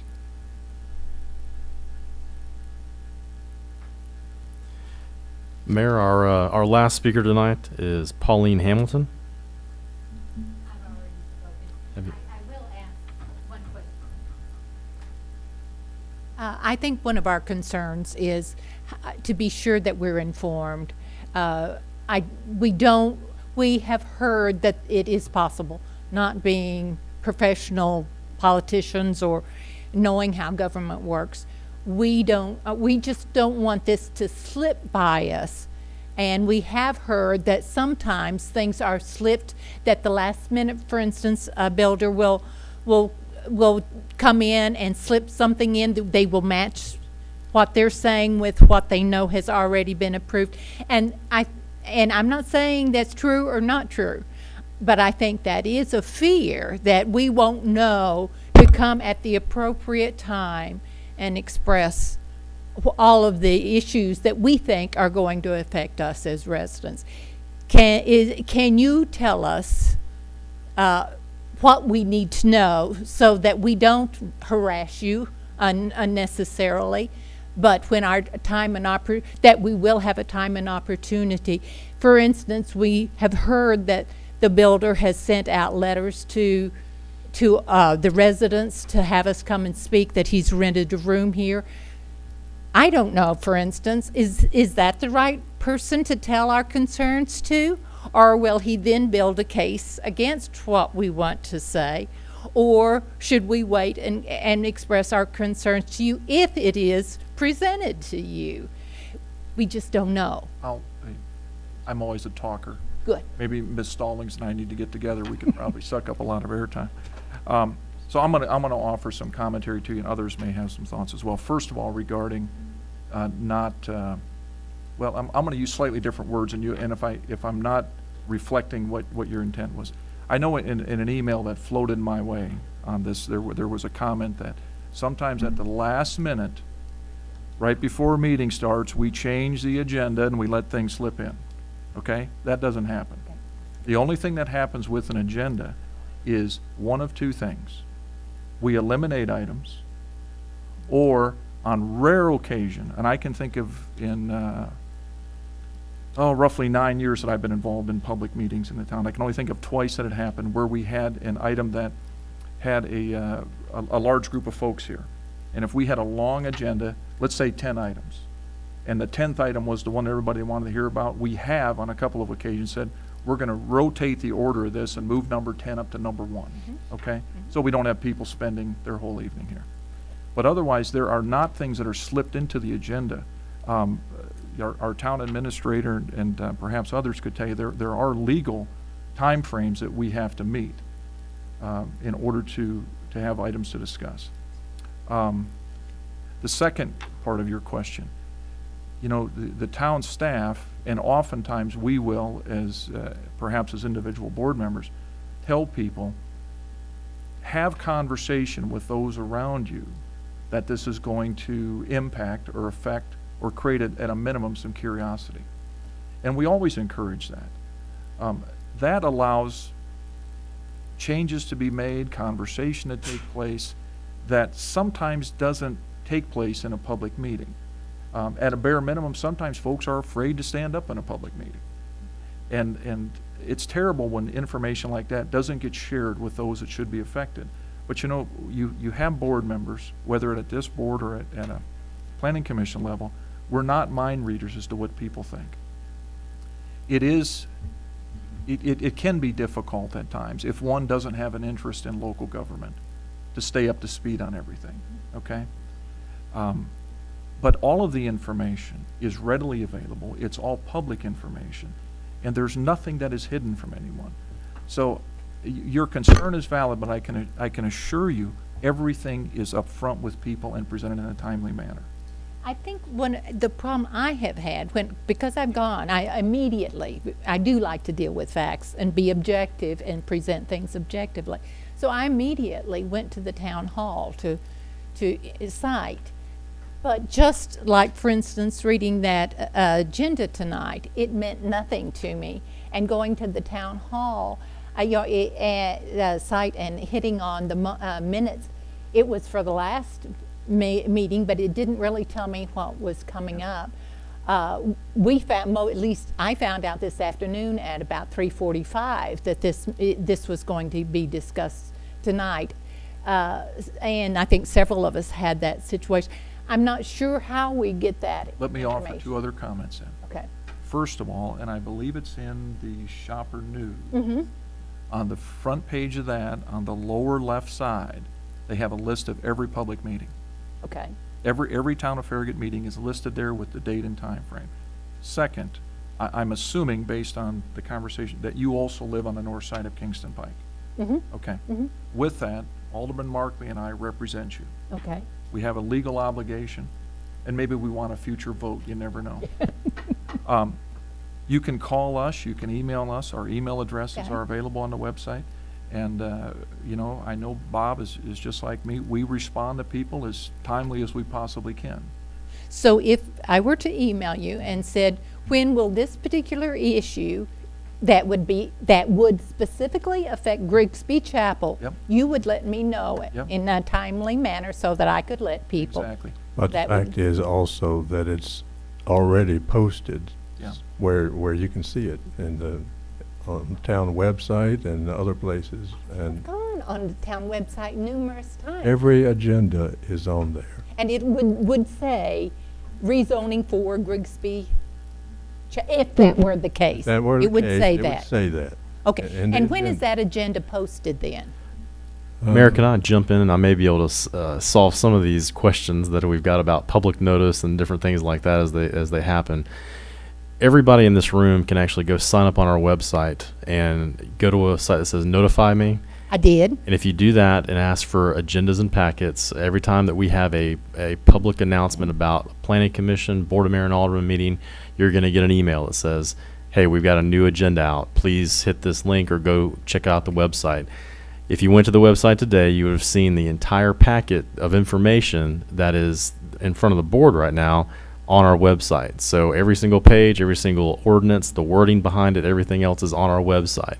So we try to make sure we have that out there at least 6 or 7 days before the meetings. fair. We try to get them out on the Friday before our Thursday meetings. Now, when it comes to public notification, if you see a sign go out in a yard, so for instance, if you're driving by and you see a sign stuck in the yard and it's a blue sign that has the Town of Farragut logo on it, that means there's something that has been requested for that site to rezone. That gives you an idea of, hey, something's coming along this. I need to go and have a look and go to the website, call somebody at Town Hall and find out what's going on. So we try to do that as well. Everybody that lives and the property owners that butt up next to that property will get notifications from the town letting them know that this is about to occur. Some kind of rezoning has been requested. That's going to go before the Planning Commission and then ultimately to the Board of Mayor and Aldermen. So any kind of rezoning that would take place in the future, any kind of request that would come, would actually go to the Planning Commission first, and then once it goes through the Planning Commission, then it would come to this body, and they would have 2 separate readings that it would have to pass in order to become rezoned or any kind of zoning change to take place. So we try to do the best we can. It sometimes is difficult to get the word out to everybody, but the Planning Commission does meet the 3rd Thursday of every month, and the Board of Mayor and Alderman meet the 2nd and 4th Thursday of every month. So a lot of Thursdays in there.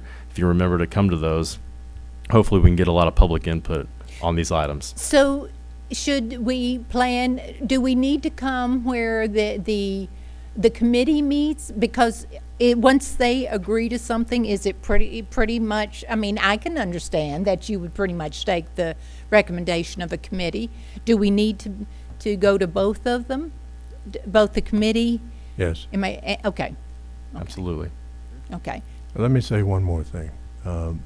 I'll guarantee you will not find a government of any size anywhere that is more transparent than we are. Okay. And if you do, I'll give you a bunch of money. Okay, well, yeah, I think it will be helpful, because if I don't understand, because I have done what he said, I checked the box of send, notify me, and I wasn't notified. So apparently, I didn't do it right. And I'm not totally computer illiterate. So in that case, I would say, call here and say, walk me through this, because I do want that.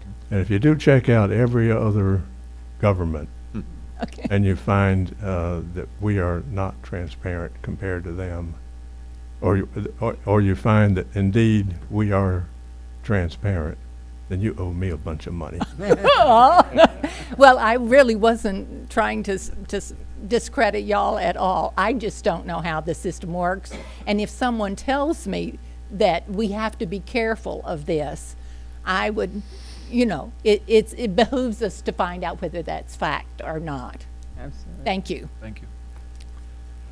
I see a neighbor from Smithfield who perhaps didn't know the process to get signed up, but who would like to address this issue.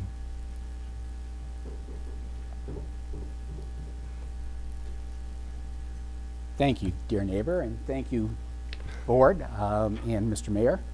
I came to this hearing because I had heard that there was some conversation going on about apartments and multifamily and things of that nature. My name is Howard Primer. I live at 417 Heathermore Drive in Smithfield, which has, not to my knowledge, to my best of my knowledge, never considered this question. I was certainly never asked about it. Nor was I. But more importantly, I came because there were some specific aspects of what was going on in your proposed plans that I felt the need to talk about. And let me tell you why. Let me step back and give you background. I happen to run a company that owns apartment complexes. I happen not to run a company that owns any apartment complexes in Tennessee, anywhere, particularly in Farragut.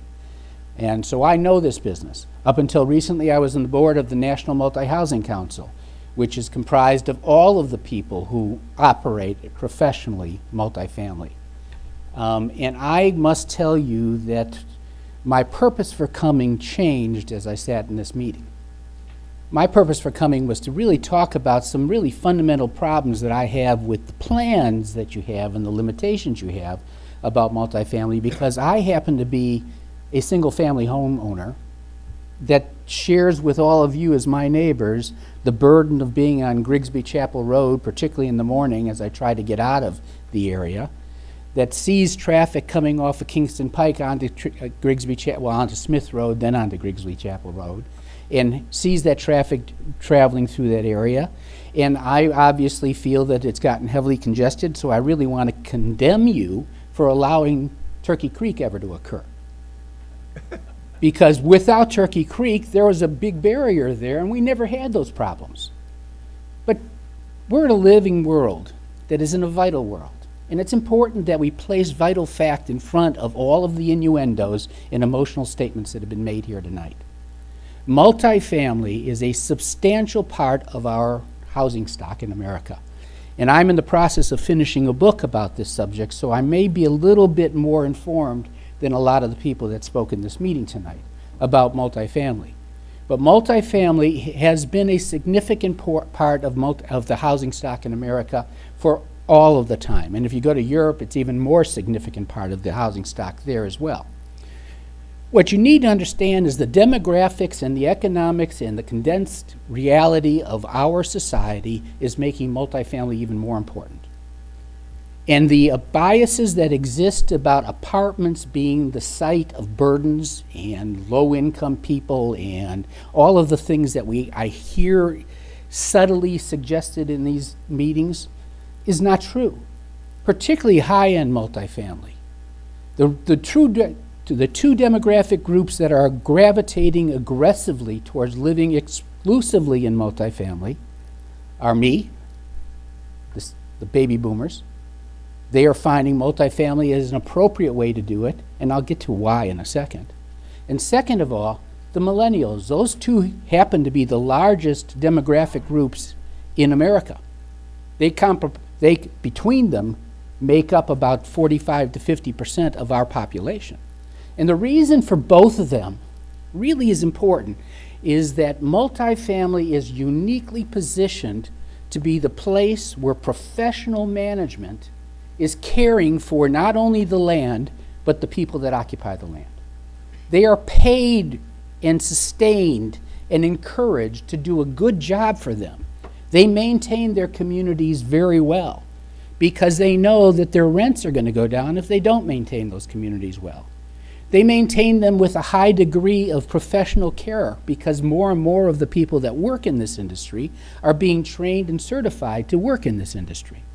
Their job is not motivated to make the quality of life go down, but to make it go up.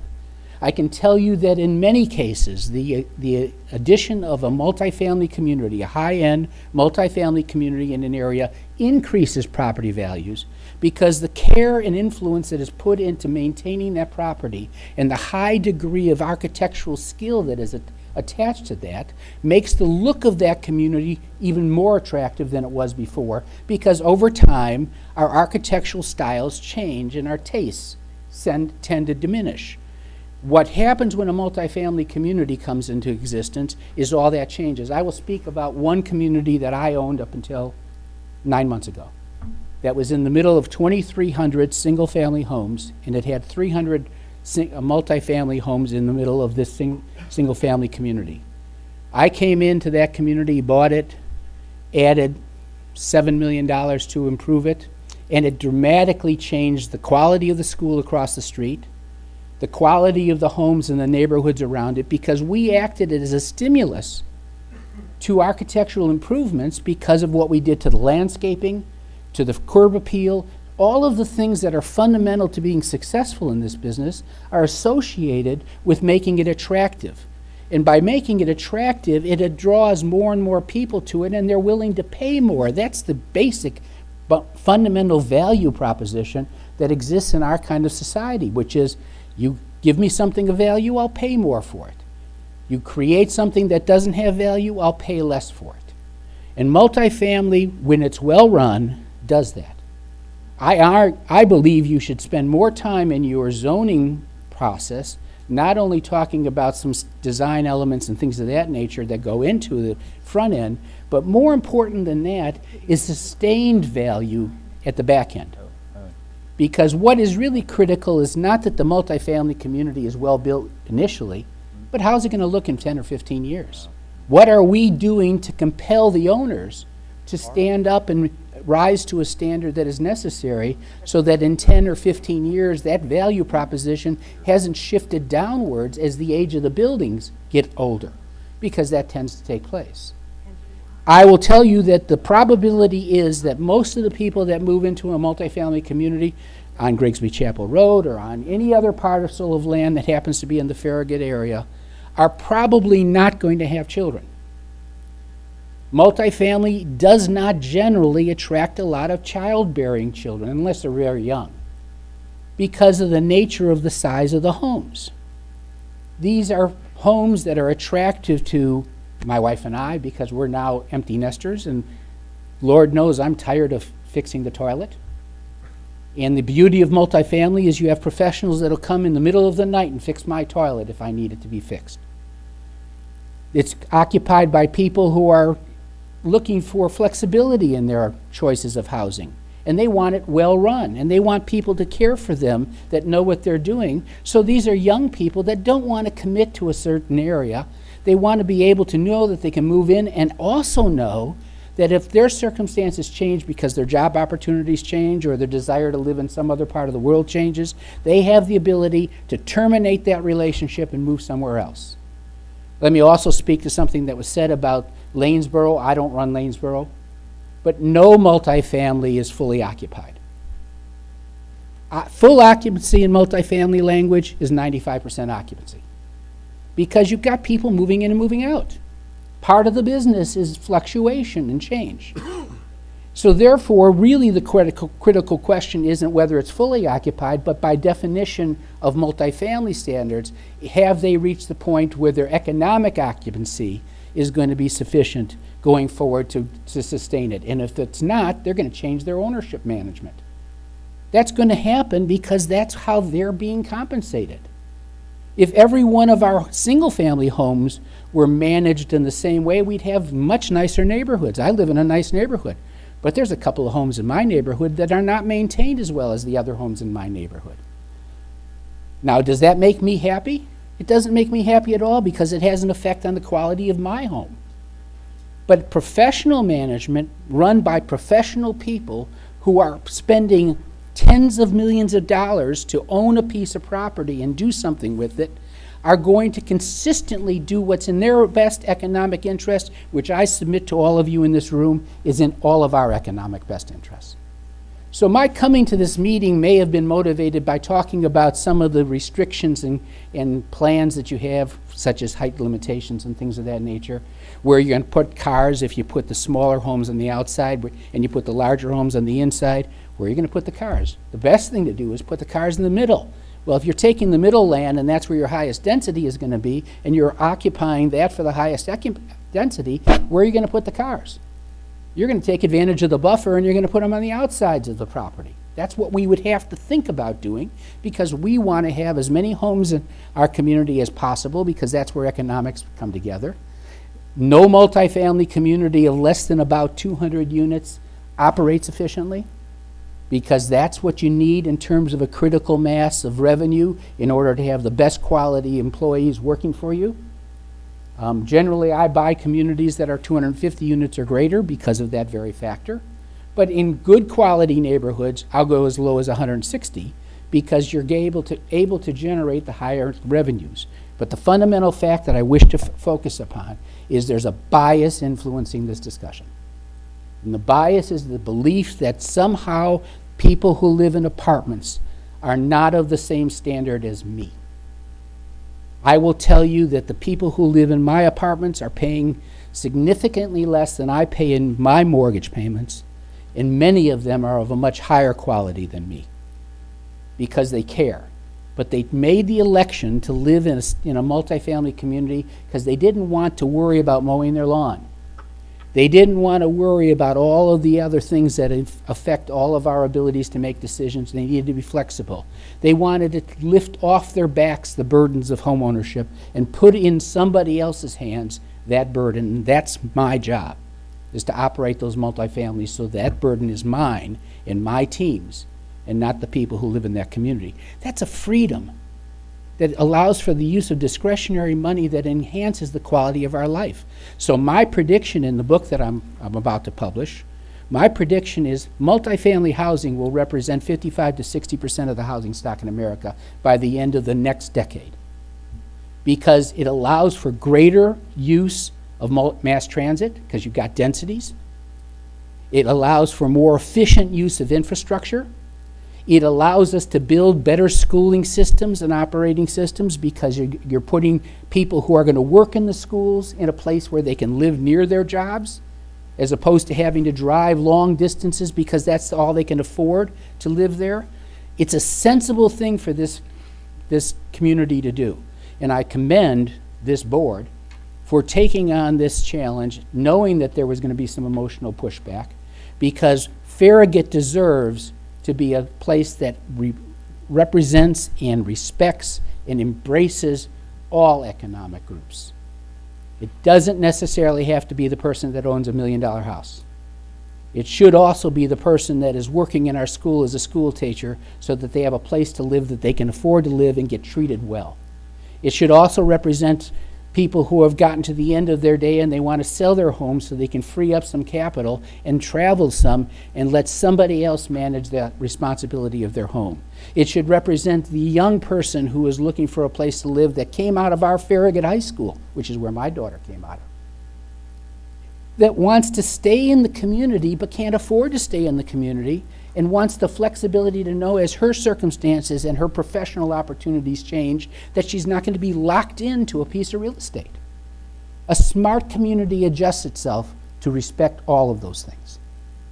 And so I commend you for that. I veered off of what I really wanted to talk about, but I couldn't help myself because of the nature of some of this conversation, and thank you for giving me the forum. Thank you.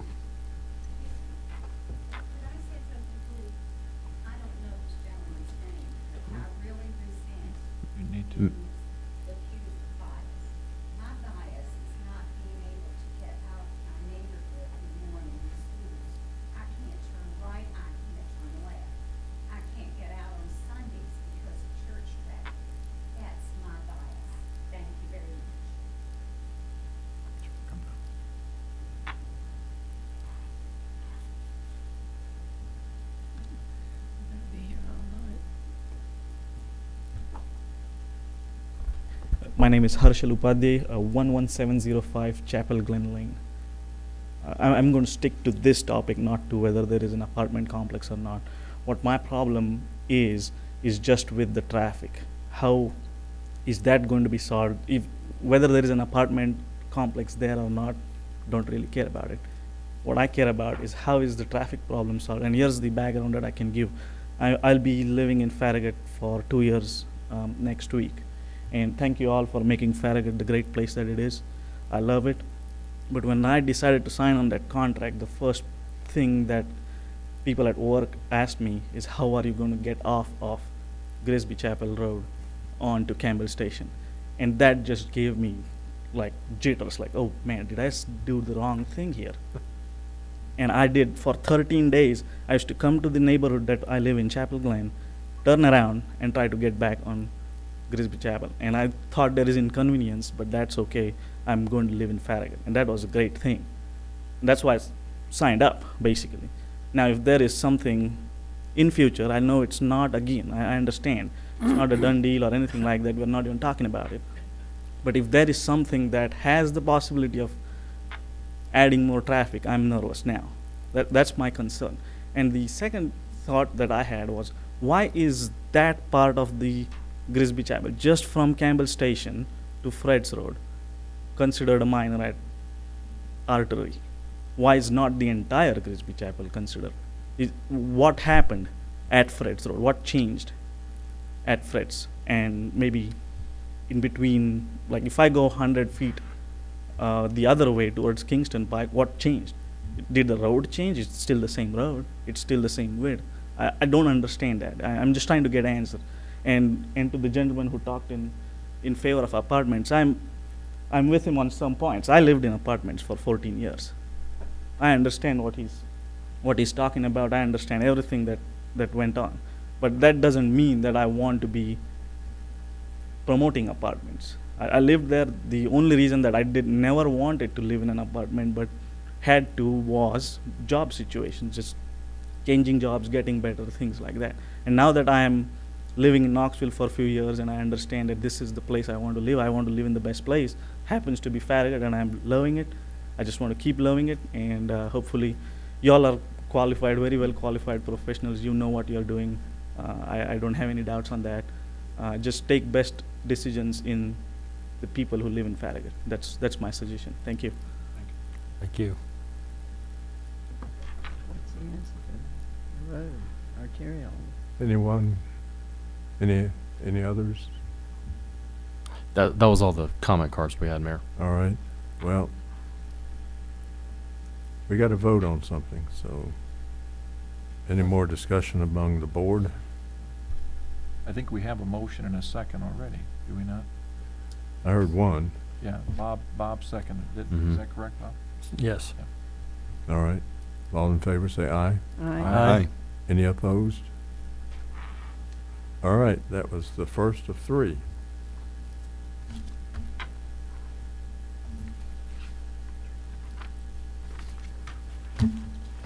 The next one is ordinance 14-12, ordinance to amend the text of the zoning ordinance of the town of Farragut, Tennessee, ordinance 86-16, as amended by amending Chapter 3 specific district regulations to create a new zoning district entitled Open Space Multifamily Residential Overlay,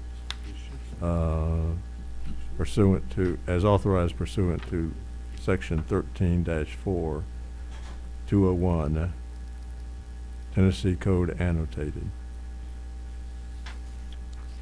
Okay. Okay, this, and just to give you an overview of this particular ordinance, we just got through talking about what's called the base R6 zoning district. During the discussions with the Planning Commission over the 4-month period that we reviewed this, the feeling was that a lot of the properties that might be candidates for multifamily, some of them have significant physical challenges. And we looked at you know, how could we try to address properties like that, we, as y'all may remember, I don't know if you do or not, but we have a couple of open space residential overlay districts already in the town. Bridgemore subdivision, Sheffield, the Cove at Turkey Creek, all those are open space overlay residential developments, for example. They're single family detached residential, obviously. But the thought was that we needed to try to think about, you know, where you may have a good potential multifamily project property, but it has all these, you know, constraints associated with it, and try to come up with perhaps a new zoning district that would allow more flexibility, perhaps in the placement of buildings, the arrangement of the site, in exchange for requiring a substantial amount of permanent open space to basically try to protect, you know, areas that really probably would be very challenging to try to develop, like substantial floodplains, steep slopes, areas that have wetlands. You know, those are some examples of things that, yeah, I guess you could develop those, but you know, it would be a real challenge. And you know, the town has always been kind of big on trying to protect environmentally sensitive areas. So what this particular ordinance does is try to develop an overlay that allows a developer to try to cluster buildings on the more developable part of a piece of property in exchange for providing for, in this case, at least half of the tract, the total tract area in permanent open space. I don't foresee this particular overlay being used that often because of that provision. It's very substantial. The overlay districts that we have currently, like in Bridgemore, they're a 35% open space. This is upped it to 50. And what I'm going to do now is just to kind of describe some of the differences between what we just looked at in the base R6 zoning district and what are provided for in this overlay. First thing, obviously, is the difference in open space. The base R6, like any other type of subdivision, all they're required to provide is up to 10% open space. The overlay R6 that we're proposing, as I mentioned earlier, requires at least half of the total tract to be in common open space. No buildings, no parking lot, no active recreation. The only thing you could probably consider doing as part of the site plan may be some passive hiking trails and things like that. This concept is also consistent with our land use plan. We have a section in the land use plan that talks about open space cluster residential, what that might look like, where that might be appropriate, and you know, the way that we've crafted this particular ordinance, I think, is consistent with that aspect of the land use plan. In order to, as I mentioned earlier, this particular overlay does have more flexibility. So you're going to have buildings closer to the property line. You're going to have taller buildings. That's the incentive to encourage the developer to concentrate the development on the developable portions of the property. The developer is giving back to the community the permanent protection of half of the area. So in the terms of the front yard setback, for example, the base R6 requires a 50-foot building setback. The R6 overlay is 35 feet. Not a huge difference, but you know, some incentive again to try to allow for that clustering. The setbacks and buffer strips where abutting non-residential properties are different. I would tell you that the setbacks and buffer strips where this overlay would abut property zoned residential or agriculture is the same as the base R6. We didn't lessen that. But where it abuts non-residential property, like a hotel or, you know, an office complex or something, The base R6 zone requires a 35-foot building setback and a 25-foot buffer. The overlay is a 20-foot building setback and a 10-foot buffer strip. The height is another difference. Again, if you're concentrating development on a developable piece of property, you're going to have to provide some kind of incentives for the developer to consent to, not developing half of the property. So you're going to have to go more vertical. It's a more efficient use of the land. It's not going to be appropriate many places. It's something that would have to be looked at for each particular property as part of a rezoning. But the differences there are the R6 allows up to 3 stories and 45 feet. Again, that's for buildings that are more than 100 feet away from residential and agricultural properties. But the overlay does allow 4 stories and 55 feet. Again, the building would still have to be 100 feet away from residential and agricultural properties. When we took the Planning Commission out on our bus tour, we really carefully looked at the differences between 2, 3, 4-story buildings. And there's a difference, visual difference between a 3 and a 4-story building. There is. Again, this particular district, I don't see it being used that often just because of that 50% open space. So what we wanted to try to do, again, is to build some incentives in there where it would actually be a possible candidate for a developer, where they defined an appropriate piece of property that met all the other requirements and was appropriate for the rezoning. So the height is different, and that's something that I would point out here with that. The stormwater system, we require the low impact development systems in the base R6. We don't require it in the R6 overlay because the best low impact development strategy you can have is to leave areas of the property undeveloped. You're leaving half the property undeveloped. You're already more than satisfying the best possible low impact development strategies that you could implement, so that wasn't necessary to make that a requirement. And that really is a summary of the differences between the base R6 and this overlay. And I'll be happy to try to answer any questions that anyone may have. Again, this is stuff that we really hashed out through the Planning Commission and the applicants. The applicants certainly didn't get everything they wanted with this. The 50% is a substantial amount of land to be left undisturbed, essentially.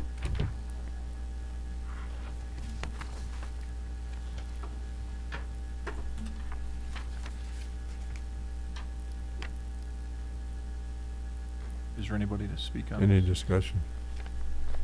Well, let me say the Planning Commission did recommend unanimously to approve Ordinance 14-12, and the staff recommends approval as well. Mayor, I don't have any specific comment cards for this item, but there was a lot of comment cards that said they wanted to talk about apartments in general. If there's anybody else that would like to speak any more on this item as well. Just come to the podium, please, sir.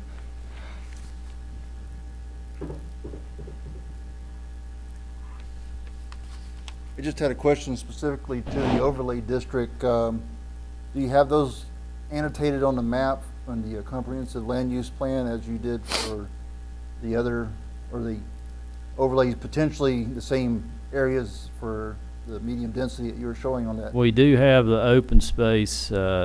Properties were identified as part of that process for the potentially open space cluster residential, and it could be stuff like detached developments like Bridgemore that has a lot of sinkholes and things like steep slopes in there, or it could be, as we're proposing here, expanded to other zoning districts to where they may have significant physical limitations on the property. There's a lot of land in the town.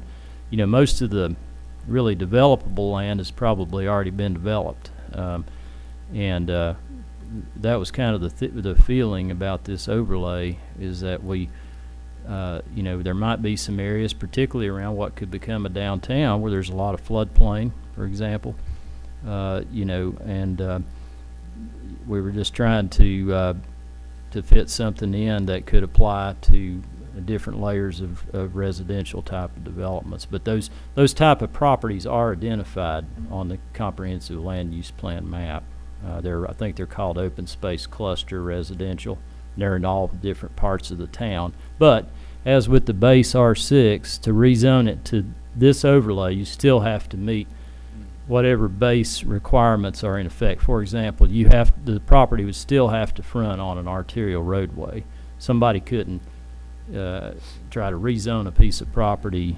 I mean, they could always request, but they, you know, a piece of property that they say has a lot of environmental limitations, that's off of Allen Kirby Road or Evans Road or something, where the infrastructure is obviously not ready for that type of density. So, Was it the map you showed earlier? It wasn't clear what of those may be falling into this overlay category, but you're saying the actual comprehensive land use plan document would it has those on indicate there. those potential overlay properties.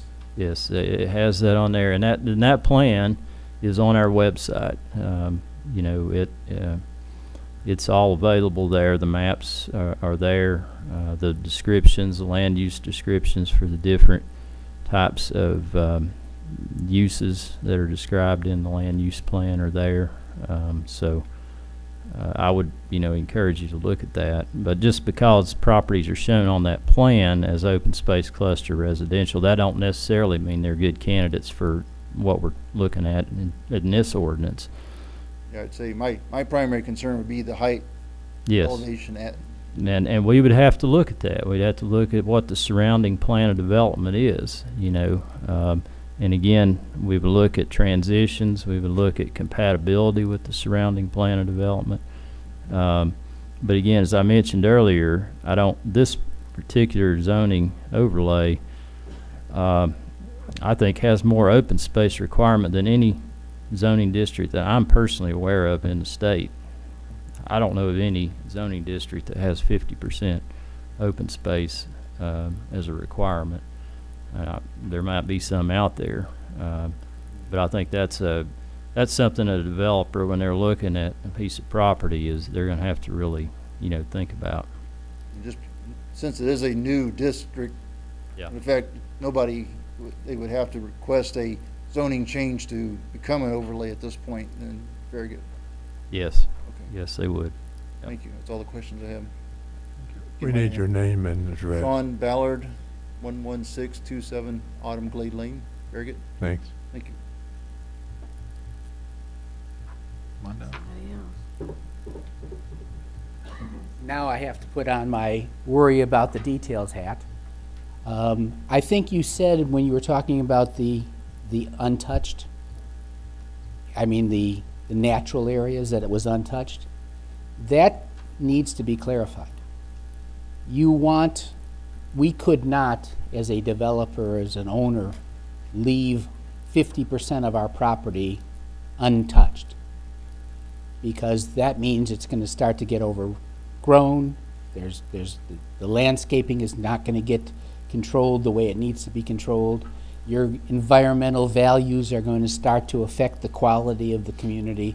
And I think it's too vague as it's articulated now, and particularly when the words untouched were spoken as part of the description.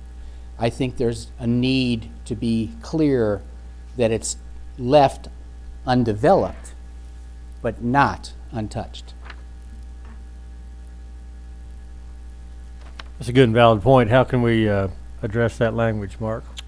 Yeah, the way it's worded currently, and yeah, I understand what you're saying there. That basically, common open space may be improved for certain passive recreation uses, but open space containing natural features worthy of preservation, and it lists different things, must be left unimproved and undisturbed.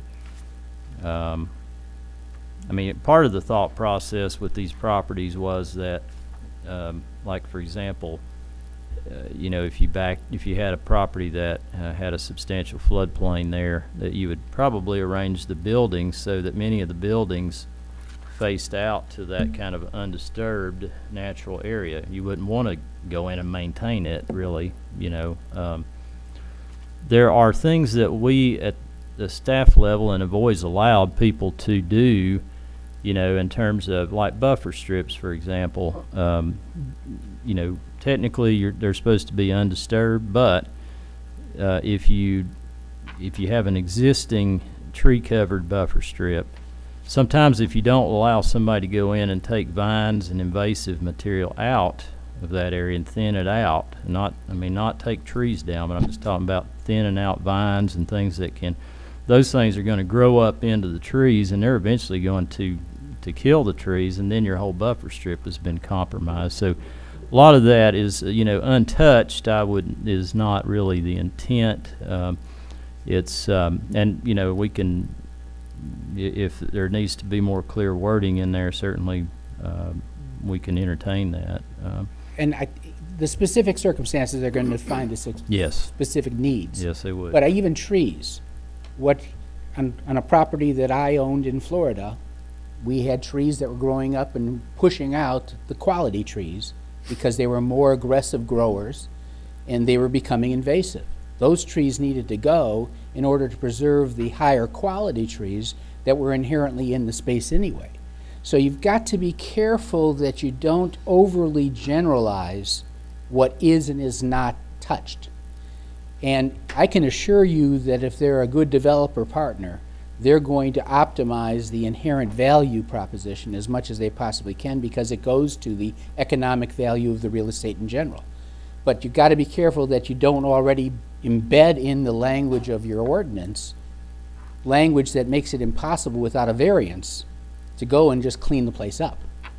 So well, we could say at the end of that sentence, must be left unimproved and undisturbed unless, you know, I don't know, unless, you know, it obtained some level of approval from the town, you know, based on what they were requesting to do, you know, whether it be the staff level or potentially the planning commission, to give them a little bit of flexibility, you know, in that regard, because like I said earlier, I've never had a problem working with people on doing things in a buffer strip that were promoting the intent of that buffer strip, you know, in the long run.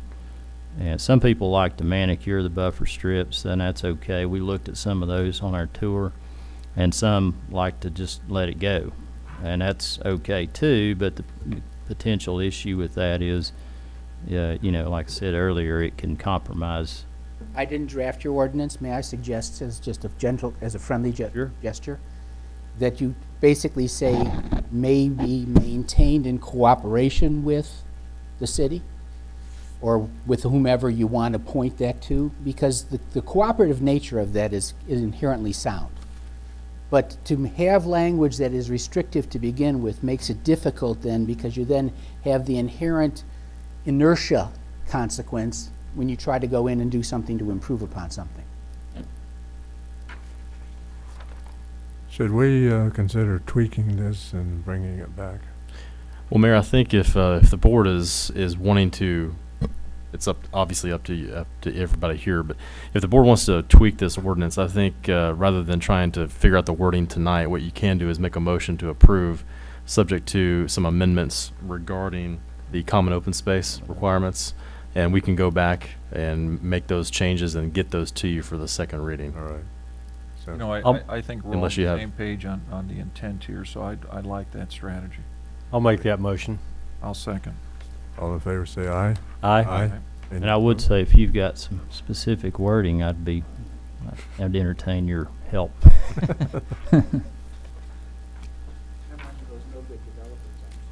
No? All right, this brings us to the third ordinance, ordinance 14-13, ordinance to amend the text of the zoning ordinance of the town of Farragut, Tennessee, ordinance 86-16 as amended by amending chapter 4, section 20, parking and loading A, 2, and 3 to change the off-street parking provisions for multifamily uses as authorized pursuant to Section 13-4-201 Tennessee Code annotated. This particular ordinance relates back to something I mentioned earlier, and that's just that the R6 provisions have been in place for a long time and probably needed to be revisited, and parking was one of the areas that we felt like, based on the information we have available, what we looked at, the input we received at the Planning Commission meetings, the parking needed to be revisited. And what we tried to do there is just clean up some of the language in the existing R6. It's really not anything substantive, but the current wording in R6 basically indicates that the parking lot can be 10 feet from the side or rear property line. But that's really misleading, because if you go into the R6 zoning district, you have the buffer strip requirements, and you can't put a parking lot in a buffer strip. So really we were just kind of cleaning up that language, and then making the language that we were proposing in that regard to be consistent with those other two ordinances, so that the parking would have to be at least 50 feet from the side and rear property line where it abuts residential or agricultural properties. So that was one thing that we did. And the other thing was we looked carefully at how much parking the town currently requires for apartment developments. We currently require 2.25 parking spaces per unit. And in the projects we looked at, and not just in this area, but like in Franklin and that area, and we felt like that ratio was the requirement for that was too high.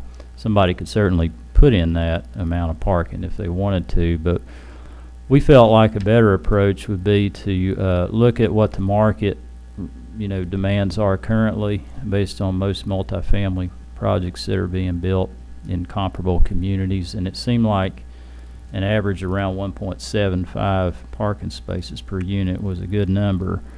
It's really based on how they arrange the spaces in the buildings, and predominantly most of the multifamily buildings being built now, I think Leon can correct me if I'm wrong, but I think are mostly 1 and 2 bedroom units. There's not a whole lot of 3 bedroom, so the parking requirements would be a little bit lower. So we were just kind of bringing that up to date, really, and then by having that lower parking ratio, you at least give the developer the opportunity to have more landscaped area, more green area, more open space that they're not having to devote to fulfill a requirement of the town for providing parking that may not even be necessary in the first place. Now, if somebody wants to provide 2.25 or 5 parking spaces per unit, they're welcome to do that. But we're not, we're lowering the requirement to what we felt like was more in line with the current market. So that's the other proposed change that's reflected in this particular ordinance. The Planning Commission at their last meeting also unanimously approved ordinance 14-13, and the staff also recommends approval. Yep. Uh-huh.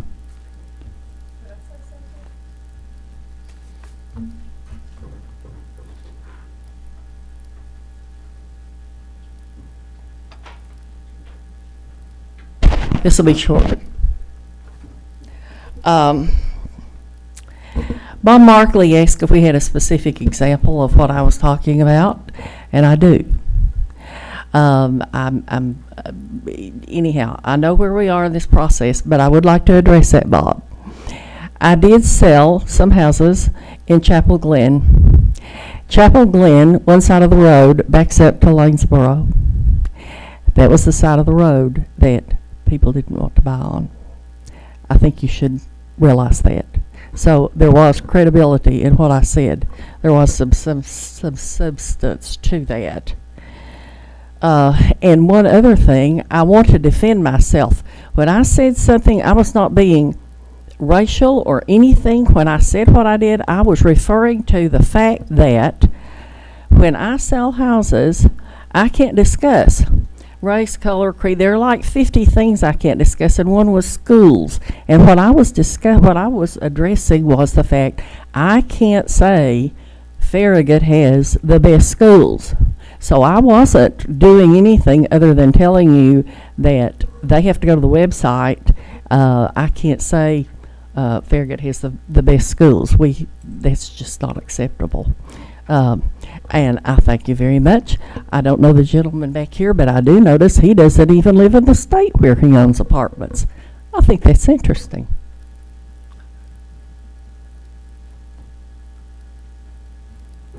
I'd like to speak to the specific ordinance.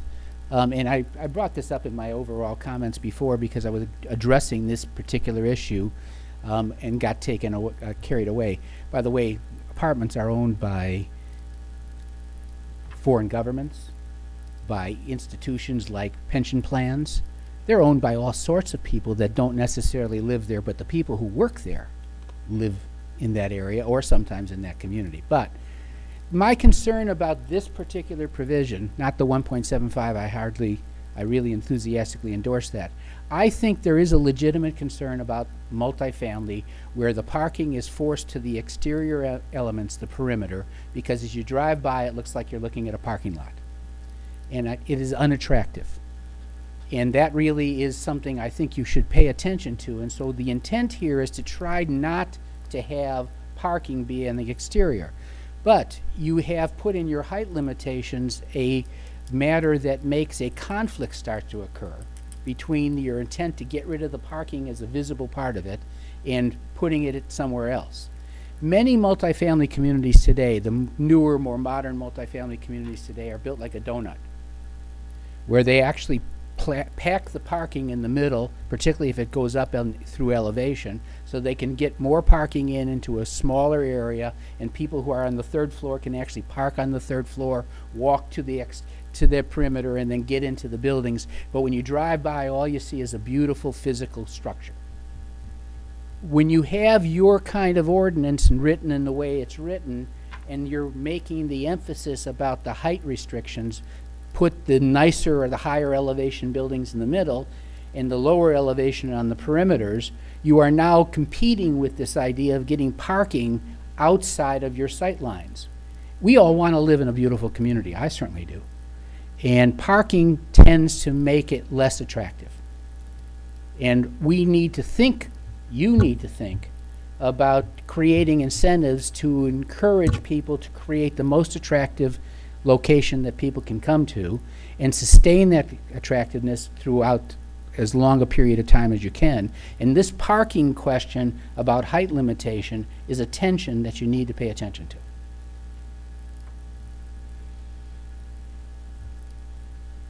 So how do we address that?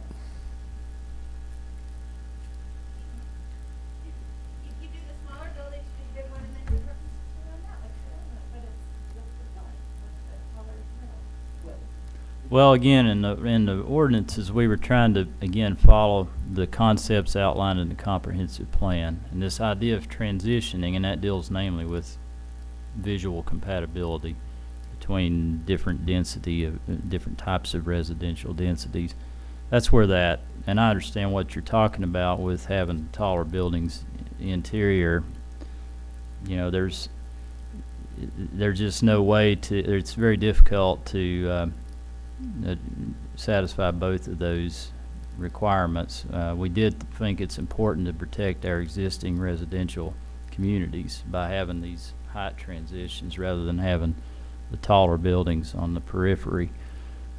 So that's why it was in the ordinance. And we also agree with you that we wanted to build some incentives to encourage the parking lot to not be on the periphery, so that when you drive by a development or you go into the development or you look at it from an adjacent residential community, you're not looking at a big sea of asphalt. You're looking at a very nice architecture, you know, a nice building that meets our architecture standards. And you're not, having to deal with the noises and things that occur in parking lots too, the lighting, the conversations at 2 o'clock in the morning or whatever, So how you deal with that with the height on the interior is tricky. It may be something that would have to revisit at some future date as far as, see how this transition concept works out.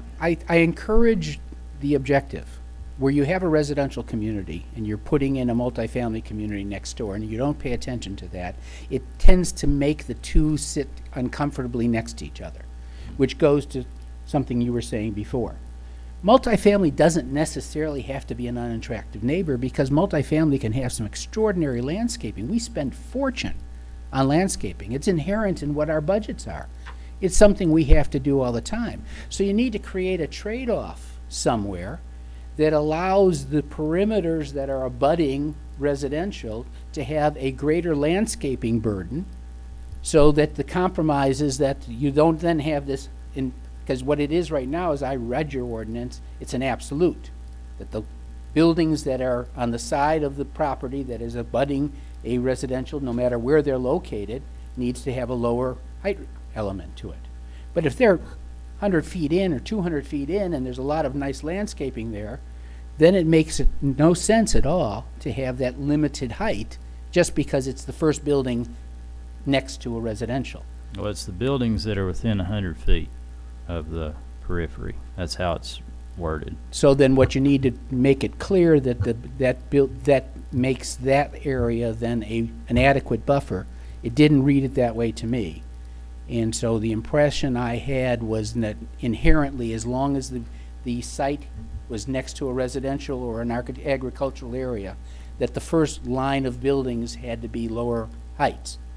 It depends on how far they are from the periphery. All right, then I misread it, and I apologize for Yep, my it misinterpretation. depends on how far, yeah. But as long as that's the case, because the key is you've got to move your parking, you've got to encourage moving your parking. Yes, and we central. try to do that in the. And that means you've got to give more height to the perimeter. I would argue that during our discussions over 4 months, parking was probably the topic we spent the most time on. A lot, parking. I agree with what you're saying, and that was our intent. Yeah, and height. Height was a big height and parking. Yeah. Are we ready for a motion? I'd like to move for approval. Second. All in favor, say aye. Aye. Any opposed? Now that takes us to business items, the first of which is approval of a special event permit for the 6th annual Farragut Food Festival.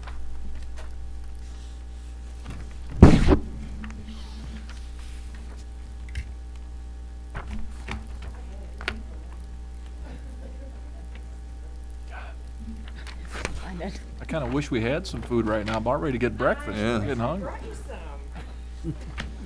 Good afternoon, good night. Allison Sousa again with the Farragut Business Alliance. The Farragut Food Festival is actually the 6th annual Taste of Farragut. It's our 6th year having the event. We have changed the name this year to reflect more of a regional festival status. We have moved the location from the old Kroger parking lot to the beautiful lawn in front of Renaissance. Looking forward to decorating this year. It'll be much easier. We are also still competing with the Taste of Turkey Creek 2 weeks prior to our event. We are also competing this year with Fox Den for a Cure and Greek Fest. So for numerous reasons, we are anticipating that our attendance will be a little bit down this year. We're kind of planning on that. But in an effort to keep it from going way down, we are asking for a one-time waiver to have an additional off-site sign placed at the old location in front of the old Kroger parking lot to direct people to where the new location of the event is. So that's what the request is about. So this is a one-time deal. Yes, sir. And we already have the sign up at Renaissance, but because this is the year we're making all the changes, we'd like to have a sign at the old location just this one time to let people know that we've moved. That's a good idea. Great idea. Thank you. I'd like to move for approval. Second. Second it. All in favor, say aye. Aye. Thank you. Thank you. Next is approval of directional sign placement for the 2014 Parade of Homes. Yes, sir. The request placement of the directional signs is illustrated in the attachment in your binders tonight. This year, there are 5 homes that are on the parade within the town. The homes are located in Bridgemore, Cool Springs, the Battery at Berkeley Park, Chapel Grove, and Sheffield. The signs will be erected Thursday afternoons, all day Friday, all day Saturday, and all day on Sundays, beginning October 2nd through October 19th.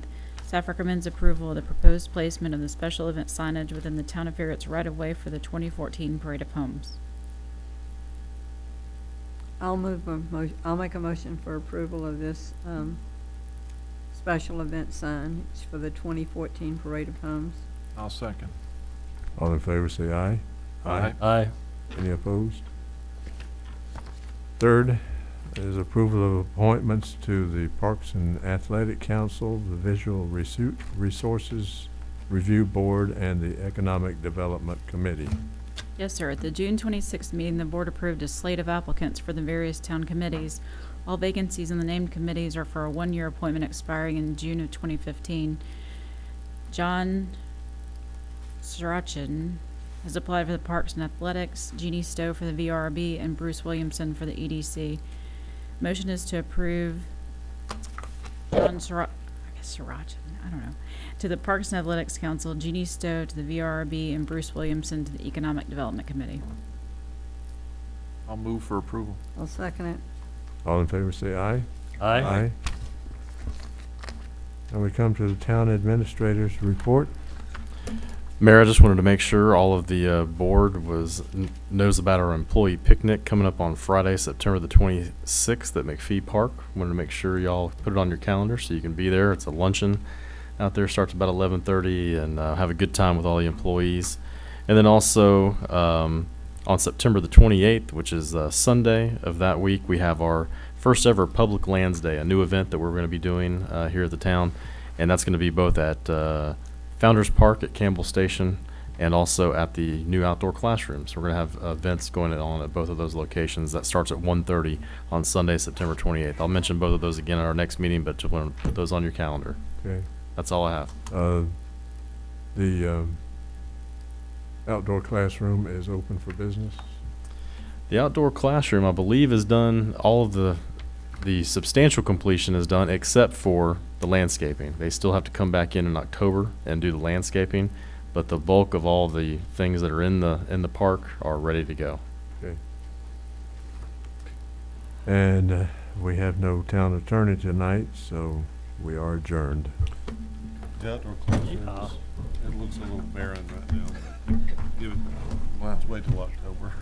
It's a little- Did you have any surprises? Pardon? Sure.